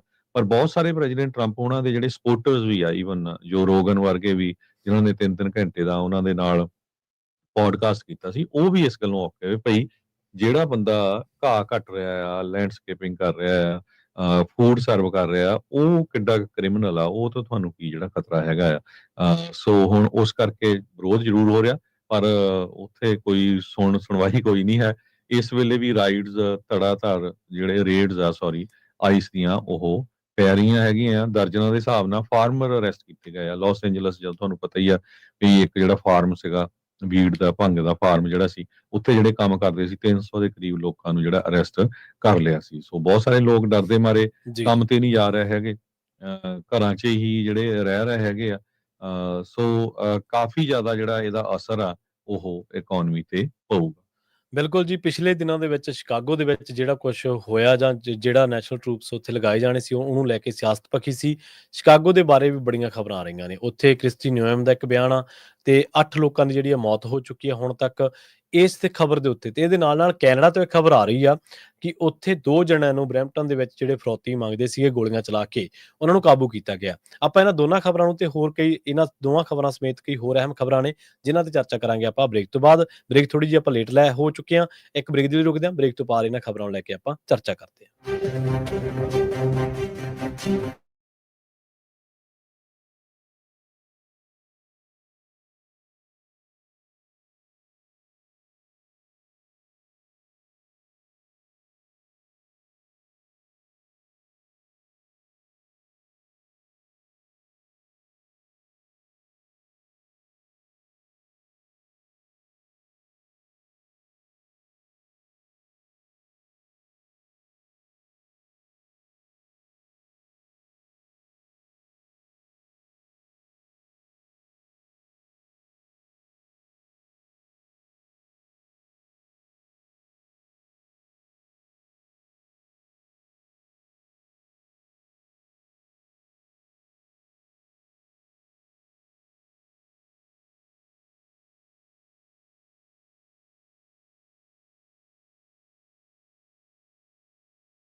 ਬ੍ਰੇਕ ਤੋਂ ਬਾਅਦ ਇੱਕ ਵਾਰ ਮੁੜ ਤੋਂ ਤੁਹਾਡਾ ਸਾਰਿਆਂ ਦਾ ਸਵਾਗਤ ਹੈ ਪ੍ਰੋਗਰਾਮ ਅਪਡੇਟ ਅਮਰੀਕਾ ਦੇ ਵਿੱਚ। ਤੁਸੀਂ ਜੁੜੇ ਹੋਏ ਹੋ ਪੰਜਾਬੀ USA ਦੇ ਨਾਲ ਤੇ ਆਪਣੇ ਨਾਲ ਇੱਕ ਵਾਰ ਮੁੜ ਤੋਂ ਜੁੜ ਚੁੱਕੇ ਨੇ ਹਰਜੋਤ ਸਿੰਘ ਖਾਲਸਾ ਜੀ। ਹਰਜੋਤ ਸਿੰਘ ਜੀ, ਬ੍ਰੇਕ ਤੋਂ ਬਾਅਦ ਸਵਾਗਤ ਹੈ ਜੀ। ਸਤਿ ਸ਼੍ਰੀ ਅਕਾਲ। ਹਰਜੋਤ ਸਿੰਘ ਜੀ, ਤੁਹਾਡੀ ਆਵਾਜ਼ ਸਤਿ ਨਹੀਂ ਸ਼੍ਰੀ ਆ ਅਕਾਲ, ਧੰਨਵਾਦ ਜੀ। ਜੀ ਆਇਆਂ ਨੂੰ। ਜੀ ਜੀ, ਅਗਲੀਆਂ ਖਬਰਾਂ ਵਿੱਚ ਚੱਲੀਏ। ਜਿਸ ਤਰ੍ਹਾਂ ਆਪਾਂ ਪਹਿਲਾਂ ਵੀ ਤੁਹਾਡੇ ਨਾਲ ਡਿਸਕਸ ਕਰ ਰਹੇ ਸੀ ਇਮੀਗ੍ਰੇਸ਼ਨ ਨੂੰ ਲੈ ਕੇ, ਆਈਸ ਨੂੰ ਲੈ ਕੇ। ਜੋ ਕ੍ਰਿਸਟੀ ਨੋਇਮ ਹੈਗੇ ਆ ਡਿਪਾਰਟਮੈਂਟ ਆਫ ਹੋਮਲੈਂਡ ਸਿਕਿਉਰਿਟੀ ਦੇ ਸੈਕਟਰੀ, ਉਹਨਾਂ ਨੇ ਐਤਵਾਰ ਨੂੰ ਇੱਕ ਪ੍ਰੈਸ ਕਾਨਫਰੰਸ ਦੇ ਵਿੱਚ ਦੱਸਿਆ ਵੀ ਉਹ ਬਹੁਤ ਜਲਦੀ ਸ਼ਿਕਾਗੋ ਦੇ ਵਿੱਚ ਇਮੀਗ੍ਰੇਸ਼ਨ ਆਪਰੇਸ਼ਨ ਕਰਨ ਜਾ ਰਹੇ ਹੈਗੇ ਆ। ਸੋ ਆਲਰੇਡੀ ਉਹਨਾਂ ਨੇ ਫੈਡਰਲ ਏਜੰਟਸ ਦੀ ਜਿਹੜੀ ਪ੍ਰੈਜ਼ੈਂਸ ਆ, ਅਮਰੀਕਾ ਦਾ ਤੀਜਾ ਵੱਡਾ ਜਿਹੜਾ ਸ਼ਹਿਰ ਆ ਸ਼ਿਕਾਗੋ ਦੇ ਵਿੱਚ, ਉਹ ਪਲਾਨਸ ਦੱਸ ਦਿੱਤੀਆਂ ਕਿ ਅਸੀਂ ਬਹੁਤ ਜਲਦੀ ਉੱਥੇ ਪਹੁੰਚ ਰਹੇ ਹੈਗੇ। ਟਰੰਪ ਉਹਨਾਂ ਨੇ ਵੀ ਪਿਛਲੇ ਦਿਨਾਂ 'ਚ ਸਟੇਟਮੈਂਟ ਜਾਰੀ ਕੀਤੀ ਸੀ। ਜੋ ਗਵਰਨਰ ਆ ਇਲੀਨੋਇਸ ਦੇ ਕ੍ਰਿਸ ਜੇਕਰ, ਉਹਨਾਂ ਨੂੰ ਕਿਹਾ ਸੀ ਭਾਈ ਰੈਡੀ ਹੋ ਜਾਓ, ਕ੍ਰਾਈਮ ਘਟਾ ਲਓ, ਨਹੀਂ ਤਾਂ ਫਿਰ ਸਾਡੀ ਜਿਹੜੀ ਫੈਡਰਲ ਏਜੰਟਸ ਆ ਉਹ ਉੱਥੇ ਪਹੁੰਚ ਰਹੇ ਹੈਗੇ ਆ। ਆਲਰੇਡੀ 35 ਮੀਲ ਦੂਰ ਸ਼ਿਕਾਗੋ ਤੋਂ ਇੱਕ ਮਿਲਟਰੀ ਦਾ ਬੇਸ ਹੈਗਾ ਆ, ਨੇਵਲ ਸਟੇਸ਼ਨ ਗ੍ਰੇਟ ਲੇਕਸ ਦੇ ਵਿੱਚ। ਉੱਥੇ ਜਿਹੜਾ ਆ ਇਹਨਾਂ ਸਾਰਿਆਂ ਨੂੰ ਜਿਹੜਾ ਪੋਸਟ ਕੀਤਾ ਜਾਊਗਾ, ਉਹ ਤੋਂ ਬਾਅਦ ਉਹ ਸ਼ਹਿਰ ਦੇ ਵਿੱਚ ਜਿਹੜਾ ਆ ਆਪਣਾ ਆਪਰੇਸ਼ਨ ਕਰਨਗੇ। ਕਿਸ ਤਰ੍ਹਾਂ ਜਿਹੜੇ ਅਨਡਾਕੂਮੈਂਟਡ ਲੋਕਾਂ ਨੂੰ ਫੜਨਾ ਹੈਗਾ, ਕਿਸ ਤਰ੍ਹਾਂ ਜਿਹੜਾ ਉੱਥੇ ਕ੍ਰਾਈਮ ਘਟਾਇਆ ਜਾ ਸਕੇ।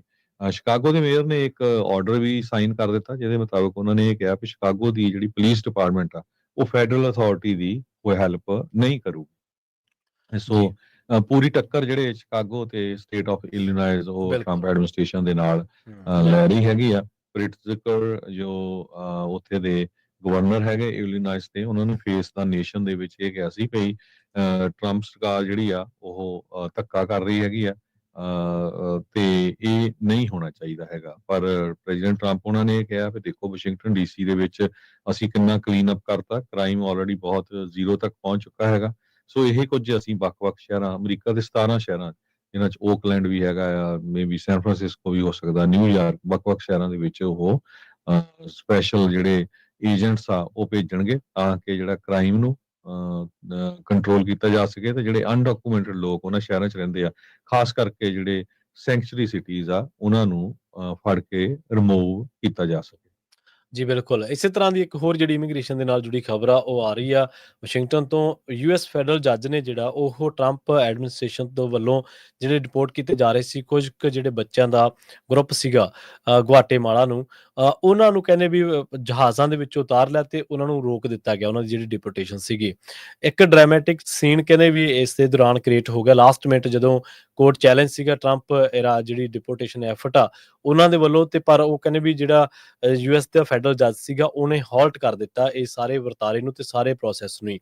ਸੰਡੇ ਨੂੰ ਕਹਿੰਦੇ ਵੀ ਨੈਸ਼ਨਲ ਇਮੀਗ੍ਰੇਸ਼ਨ ਲਾ ਸੈਂਟਰ ਜਿਹੜਾ ਪ੍ਰੋ ਇਮੀਗ੍ਰੈਂਟ ਐਡਵੋਕੇਸੀ ਗਰੁੱਪ ਹੈ, ਉਹਨੇ ਇੱਕ ਐਮਰਜੈਂਸੀ ਮੋਸ਼ਨ ਫਾਈਲ ਕੀਤਾ US ਡਿਸਟ੍ਰਿਕਟ ਕੋਰਟ ਵਾਸ਼ਿੰਗਟਨ ਦੇ ਵਿੱਚ, ਤੇ ਉਹਨਾਂ ਨੂੰ ਕਿਹਾ, ਮੰਗ ਕੀਤੀ ਵੀ ਜਿਹੜਾ 10 ਬੱਚੇ ਨੇ ਜਿਨ੍ਹਾਂ ਨੂੰ ਗੁਆਟੇਮਾਲਾ ਭੇਜਿਆ ਜਾਣਾ ਹੈ, ਉਹ ਕਹਿੰਦੇ ਵੀ ਇਹ ਤਾਂ 10 ਉਹ ਨੇ ਜਿਨ੍ਹਾਂ ਨੂੰ ਹੁਣੇ ਤਿਆਰੀ ਕੀਤੀ ਜਾ ਰਹੀ ਹੈ ਭੇਜਣ ਦੀ, ਪਰ ਇਸ ਦੇ ਨਾਲ ਕਹਿੰਦੇ ਵੀ ਹੋਰ ਵੀ ਬੱਚੇ ਨੇ, ਬਹੁਤ ਵੱਡਾ ਗਰੁੱਪ ਜਿਹੜਾ ਉਹ ਮਾਈਗ੍ਰੈਂਟ ਚਿਲਡਰਨ ਦਾ ਦੱਸਿਆ ਗਿਆ ਸੀਗਾ। ਉਹ ਕਹਿੰਦੇ ਵੀ ਇਹਨਾਂ ਨੂੰ ਜਿਹੜਾ ਨਹੀਂ ਭੇਜਿਆ ਜਾਣਾ ਚਾਹੀਦਾ। ਡਿਸਟ੍ਰਿਕਟ ਜੱਜ ਸਪਾਰਕ ਜਿਹੜੇ ਸੁਕਨੇਨਨ ਨੇ, ਉਹਨਾਂ ਨੇ ਦੱਸਿਆ ਵੀ ਜਿਹੜੇ ਉਹਨਾਂ ਨੂੰ ਪਤਾ ਲੱਗਿਆ ਜਦੋਂ, ਤੇ ਉਹਨਾਂ ਨੇ ਨਾਲ ਦੀ ਨਾਲ ਇਹਦੇ ਉੱਤੇ ਜਿਹੜੀ ਆ ਸੁਣਵਾਈ ਸ਼ੁਰੂ ਕੀਤੀ। ਕਹਿੰਦੇ ਵੀ ਇਹ ਜਿਹੜੇ ਬੱਚੇ ਸੀਗੇ ਜਿਨ੍ਹਾਂ ਦੇ ਰਿਮੂਵਲ ਕੀਤੀ ਜਾਣੀ ਹੈ ਤੇ ਉਹਨਾਂ ਨੂੰ ਹਾਲਟ ਕੀਤਾ ਗਿਆ, ਉਹਨਾਂ ਦੇ ਵਿੱਚ 10 ਤੋਂ 17 ਸਾਲ ਦੇ ਬੱਚੇ ਸੀਗੇ ਤੇ 14 ਦਿਨਾਂ ਦੇ ਲਈ ਜਿਹੜਾ ਉਹਨੂੰ ਰੋਕ ਦਿੱਤਾ ਗਿਆ। ਇਹ ਜਿਹੜੇ ਬੱਚੇ ਆ ਉਹ ਕਿਸੇ ਦੇ ਨਾਲ ਨਹੀਂ ਸੀ, ਇਹਨਾਂ ਦੇ ਨਾਲ ਕੋਈ ਵੀ ਜਿਹੜਾ ਉਹ ਕਹਿ ਲਈ ਵੀ ਅਡਲਟ ਨਹੀਂ ਸੀਗਾ, ਤੇ ਇਹ ਮਾਈਨਰ ਦੱਸੇ ਗਏ ਸਾਰੇ। ਤੇ US department of health and human service ਦੇ ਵਿੱਚੋਂ ਤੇ ਕਈ ਹੋਰ ਵਿਭਾਗਾਂ ਦੇ ਨੇ ਜਿਹੜੀਆਂ ਜਦੋਂ ਵੀ ਲੋਕਾਂ ਨੂੰ ਅਰੈਸਟ ਕੀਤਾ ਸੀਗਾ, ਉਸੇ ਦਰਮਿਆਨ ਇਹ ਜਿਹੜੇ ਬੱਚੇ ਆ ਉਹਨਾਂ ਨੂੰ ਹਿਰਾਸਤ ਦੇ ਵਿੱਚ ਲਿਆ ਗਿਆ ਸੀਗਾ। ਸੋ ਕਹਿੰਦੇ ਵੀ ਪ੍ਰੈਜ਼ੀਡੈਂਟ ਟਰੰਪ ਜਿਹੜੇ ਉਹਨਾਂ ਨੇ ਇਮੀਗ੍ਰੇਸ਼ਨ ਕ੍ਰੈਕਡਾਊਨ ਲਾਂਚ ਕੀਤਾ ਗਿਆ, ਜਿਵੇਂ ਆਪਾਂ ਸਾਰੇ ਜਾਣਦੇ ਹੀ ਹਾਂ, ਤੇ ਉਸ ਤੋਂ ਬਾਅਦ ਕਹਿੰਦੇ ਵੀ ਬਹੁਤ ਸਾਰੇ ਥਾਵਾਂ ਦੇ ਉੱਤੇ ਪਰਿਵਾਰ ਜਿਹੜੇ ਸੀਗੇ ਉਹਨਾਂ ਦੇ ਨਾਲ ਛੋਟੇ ਬੱਚੇ ਸੀ ਜਾਂ ਜਿਹੜੇ ਟੀਨੇਜਰ ਸੀਗੇ, ਉਹਨਾਂ ਨੂੰ ਕਈ ਥਾਵਾਂ ਦੇ ਉੱਤੇ ਪਰਿਵਾਰਾਂ ਦੇ ਨਾਲ ਉਹਨਾਂ ਦਾ ਨਖੇੜਾ ਪੈ ਗਿਆ। ਹੁਣ ਇਸ ਗਰੁੱਪ ਨੂੰ ਗੁਆਟੇਮਾਲਾ ਜਦੋਂ ਡਿਪੋਰਟ ਕਰਨ ਲੱਗੇ ਸੀਗੇ, ਜਹਾਜ਼ਾਂ ਦੇ ਵਿੱਚ ਬਿਠਾਉਣ ਦੀ ਤਿਆਰੀ ਹੋਈ ਸੀਗੀ, ਉਦੋਂ ਕਹਿੰਦੇ ਵੀ US ਦਾ ਜਿਹੜਾ ਫੈਡਰਲ ਕੋਰਟ ਦਾ ਇੱਕ ਜੱਜ ਆ, ਡਿਸਟ੍ਰਿਕਟ ਕੋਰਟ ਦਾ ਮਾਫ ਕਰਨਾ, ਉਹਨੇ ਇਹ ਸਾਰੇ ਪ੍ਰੋਸੈਸ ਨੂੰ ਜਿਹੜਾ ਉਹ ਰੋਕ ਦਿੱਤਾ ਗਿਆ। 14 ਦਿਨਾਂ ਦੇ ਲਈ ਇਹਨਾਂ ਦੀ ਜਿਹੜੀ ਡਿਪੋਰਟੇਸ਼ਨ ਉਹਦੇ ਤੇ ਰੋਕ ਲਾਈ ਗਈ ਹੈ। ਅਗਲੀ ਖਬਰ ਵੀ ਇਮੀਗ੍ਰੇਸ਼ਨ ਦੇ ਨਾਲ ਰਿਲੇਟਡ ਆ ਜੀ। ਇਮੀਗ੍ਰੇਸ਼ਨ ਕਸਟਮ ਐਨਫੋਰਸਮੈਂਟ ਨੇ ਇੱਕ ਬੀਬੀ ਨੂੰ ਅਰੈਸਟ ਕੀਤਾ ਜਿਹੜੀ ਕਿ ਗ੍ਰੀਨ ਕਾਰਡ ਹੋਲਡਰ ਆ ਤੇ ਉਹਨੇ ਸਿਟੀਜ਼ਨਸ਼ਿਪ ਦਾ ਐਗਜ਼ਾਮ ਵੀ ਜਿਹੜਾ ਪਾਸ ਕਰ ਲਿਆ ਸੀ। ਕੀਤਾ ਹੋਇਆ। ਜੀ, ਹੁਸੰਗ ਅਗਦਾਸੀ ਨਾਮ ਦੀ ਇਹ ਇਰਾਨੀਅਨ ਨੈਸ਼ਨਲ ਹੈਗੀ ਆ। ਜੀ, ਯੂਐਸਏ ਦੇ ਵਿੱਚ ਲੀਗਲ ਸਟੇਟਸ ਆ ਤੇ ਉਹਦੀ ਟੈਸਟ ਪਾਸ ਕਰ ਲਿਆ ਸੀ। ਸਿਰਫ ਨੈਚੁਰਲਾਈਜੇਸ਼ਨ ਦੀ ਜਿਹੜੀ ਸੈਰਮਨੀ ਜਦੋਂ ਸਹੁੰ ਚੁਕਾਉਂਦੇ ਆ ਤੁਹਾਨੂੰ ਸਰਟੀਫਿਕੇਟ ਦਿੰਦੇ ਵੀ ਹਾਂ ਤੁਸੀਂ ਸਿਟੀਜ਼ਨ ਬਣ ਗਏ ਉਹ ਰਹਿੰਦੀ ਸੀ।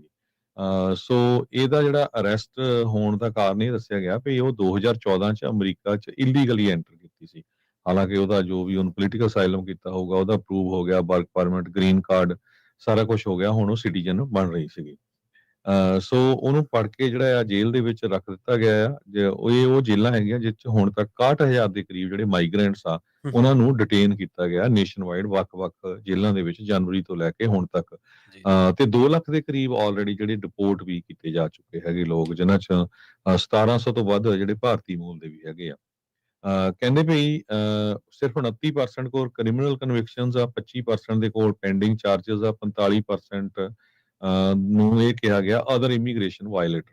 ਜੀ, ਸੋ ਜਿਹੜਾ ਬਾਰਡਰ ਕ੍ਰਾਸ ਕਰਕੇ ਆਂਦਾ ਉਹਨੂੰ ਵੀ ਇਹ ਜਿਹੜੇ ਚਾਰਜ ਉਹਦੇ ਤੇ ਹੀ ਲਾਈ ਜਾਂਦੇ ਹੈਗੇ ਆ ਵੀ ਇਹ ਜਿਹੜਾ ਇਲੀਗਲੀ ਕ੍ਰਾਸ ਕਰਕੇ ਬਾਰਡਰ ਆਇਆ ਹੈਗਾ ਤਾਂ ਕਰਕੇ ਜਿਹੜਾ ਅਸੀਂ ਇਹਨੂੰ ਅਰੈਸਟ ਕਰ ਰਹੇ ਹੈਗੇ ਆ।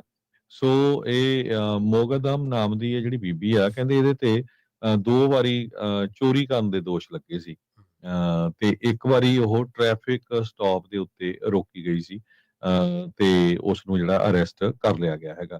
ਹੂੰ, ਪਿਛਲੇ ਦਿਨਾਂ 'ਚ ਆਪਾਂ ਇਹ ਵੀ ਕਹਿੰਦੇ ਆ ਰਹੇ ਹਾਂ ਵੀ ਯੂਐਸ ਦੇ ਵਿੱਚ ਸਿਟੀਜ਼ਨ ਬਣਨ ਦੇ ਲਈ ਨਵੇਂ ਰੂਲ ਚੇਂਜ ਕਰਨ ਜਾ ਜੀ, ਰਹੇ ਜੀ, ਆ, ਬਿਲਕੁਲ। ਜਿਹਦੇ ਵਿੱਚ ਗੁੱਡ ਬਿਹੇਵੀਅਰ ਬੰਦੇ ਦਾ ਜਾਂ ਬੀਬੀ ਦਾ ਹੋਣਾ ਬਹੁਤ ਜ਼ਰੂਰੀ ਆ। ਹੂੰ, ਸੋ ਕਹਿੰਦੇ ਵੀ ਜਦੋਂ ਨੈਚੁਰਲਾਈਜ਼ ਸਿਟੀਜ਼ਨ ਬਣੋਗੇ ਤੁਹਾਡੀ ਜਿਹੜੀ ਗੁਆਂਢੀਆਂ ਨੂੰ ਆਂਢੀਆਂ-ਗੁਆਂਢੀਆਂ ਨੂੰ ਆ ਕੇ ਇਮੀਗ੍ਰੇਸ਼ਨ ਵਾਲੇ ਪੁੱਛ ਸਕਦੇ ਵੀ ਇਹ ਬੰਦਾ ਕਿੱਦਾਂ ਦਾ ਆ, ਹੂੰ, ਹੂੰ, ਤੁਹਾਡੇ ਕੰਮ ਦੇ ਉੱਤੇ ਵੀ ਇਹਦਾ ਬਿਹੇਵੀਅਰ ਕਿੱਦਾਂ ਦਾ ਹੈਗਾ।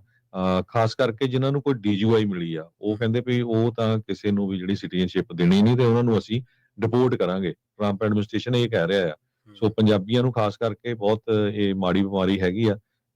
ਆਪਣੇ ਪੰਜਾਬੀਆਂ ਦੇ ਵਿੱਚ ਪੀ ਕੇ ਡਰੰਕ ਕਰ ਲੈਂਦੇ ਆ, ਡਰੰਕ ਕਰਕੇ ਡਰਾਈਵ ਕਰਦੇ ਆ। ਸੋ ਕਿਸੇ ਤਰ੍ਹਾਂ ਦਾ ਵੀ ਡਰਾਈਵਿੰਗ ਅੰਡਰ ਇਨਫਲੂਐਂਸ ਇਹ ਨਾ ਸੋਚੋ ਵੀ ਇਕੱਲੀ ਸ਼ਰਾਬ ਹੈਗੀ ਆ। ਹਾਂਜੀ, ਹੋਰ ਵੀ ਕੋਈ ਉਦਾਂ ਦਾ ਜਿਹੜਾ ਤੁਸੀਂ ਨਸ਼ਾ ਕੀਤਾ ਹੈਗਾ ਆ ਡਰਾਈਵਿੰਗ ਅੰਡਰ ਇਨਫਲੂਐਂਸ ਉਸ ਬੰਦੇ ਨੂੰ ਡਿਪੋਰਟ ਕੀਤਾ ਜਾਊਗਾ ਨੋ ਮੈਟਰ ਕਦੋਂ ਤੁਹਾਨੂੰ ਟਿਕਟ ਮਿਲੀ ਚਾਹੇ 20 ਸਾਲ ਪਹਿਲਾਂ ਦੀ ਮਿਲੀ ਹੋਵੇ। ਇਹ ਨਵਾਂ ਜਿਹੜਾ ਲਾ ਆ ਉਹ ਲੈ ਕੇ ਆ ਰਿਹਾ ਆਲਰੇਡੀ ਯੂਐਸ ਕਾਂਗਰਸ ਪਾਸ ਹੋ ਚੁੱਕਾ ਆ। ਹੂੰ, ਸੈਨੇਟ ਜਾਣਾ, ਸੈਨੇਟ 'ਚ ਆਲਰੇਡੀ ਮੈਜੋਰਟੀ ਆ ਤੇ ਜੀ, ਇਹ ਪਾਸ ਕਿਉਂ ਹੋਣਾ? ਕਿਉਂਕਿ ਇਸ ਬਿੱਲ ਨੂੰ ਲਿਆਉਣ ਵਾਲੀ ਟਰੰਪ ਐਡਮਿਨਿਸਟ੍ਰੇਸ਼ਨ ਆ। ਸੋ ਹੂੰ, ਨੈਚੁਰਲੀ ਫਿਰ ਟਰੰਪ ਹੋਣਾ ਨੇ ਉਹਦੇ ਤੇ ਸਾਈਨ ਕਰਨਾ ਹੀ ਹੈਗਾ। ਸੋ ਭਾਈ ਜਿੰਨੇ ਵੀ ਜਿਹੜੇ ਸਾਡੇ ਸਰੋਤੇ ਸੁਣਦੇ ਆ ਸੋ ਆਪਾਂ ਹੀ ਆਪਣੀ ਕਮਿਊਨਿਟੀ ਨੂੰ ਜਿਹੜਾ ਹਮੇਸ਼ਾ ਹੀ ਚੌਕਸ ਕਰਦੇ ਰਹਿੰਦੇ ਆ ਵੀ ਭਾਈ ਇਦਾਂ ਦੀ ਕੋਈ ਗਲਤੀ ਨਾ ਕਰੋ, ਕੋਈ ਪੀ ਕੇ ਨਾ ਚਲਾਓ। ਬਿਲਕੁਲ। ਨਹੀਂ ਤਾਂ ਤੁਹਾਡੀ ਪੂਰੀ ਦੀ ਪੂਰੀ ਜਿਹੜੀ ਲਾਈਫ ਆ ਉਹ ਉੱਪਰ ਥੱਲੇ ਹੋ ਜਾਣੀ ਆ। ਜੀ, ਬਿਲਕੁਲ ਦੇਖ ਲਓ ਤੁਸੀਂ ਉਹਨੇ ਸਾਰਾ ਪ੍ਰੋਸੈਸ ਕਲੀਅਰ ਹੋ ਗਿਆ ਸੀ ਪਰ ਕਈ ਵਾਰੀ ਅਤੀਤ ਦੇ ਵਿੱਚ ਕਈ ਚੀਜ਼ਾਂ ਬੰਦੇ ਤੋਂ ਹੋ ਜਾਂਦੀਆਂ ਨੇ, ਉਹਨਾਂ ਕਰਕੇ ਫਿਰ ਉਹਨੂੰ ਹੱਥ ਮਲਣ ਤੋਂ ਇਲਾਵਾ, ਪਛਤਾਵੇ ਤੋਂ ਇਲਾਵਾ ਕੁਛ ਅੱਗੇ ਬਾਕੀ ਨਹੀਂ ਬਚਦਾ। ਹਰਜੋਤ ਸਿੰਘ ਜੀ ਇੱਥੇ ਇੱਕ ਹੋਰ ਸ਼ਾਰਟ ਬ੍ਰੇਕ ਦੇ ਲਈ ਰੁਕਦੇ ਹਾਂ ਜੀ ਆਪਾਂ ਤੇ ਉਸ ਤੋਂ ਬਾਅਦ 1-2 ਖਬਰਾਂ ਹੋਰ ਨੇ ਜਿਨ੍ਹਾਂ ਦੇ ਉੱਤੇ ਆਪਾਂ ਚਰਚਾ ਕਰਾਂਗੇ ਜੀ।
ਜੁੜੇ ਹੋਏ ਹੋ ਪੰਜਾਬੀ ਡੀਐਸਏ ਦੇ ਨਾਲ ਤੇ ਆਪਣੇ ਨਾਲ ਇੱਕ ਵਾਰ ਮੁੜ ਤੋਂ ਜੁੜ ਚੁੱਕੇ ਨੇ ਹਰਜੋਤ ਸਿੰਘ ਖਾਲਸਾ ਜੀ।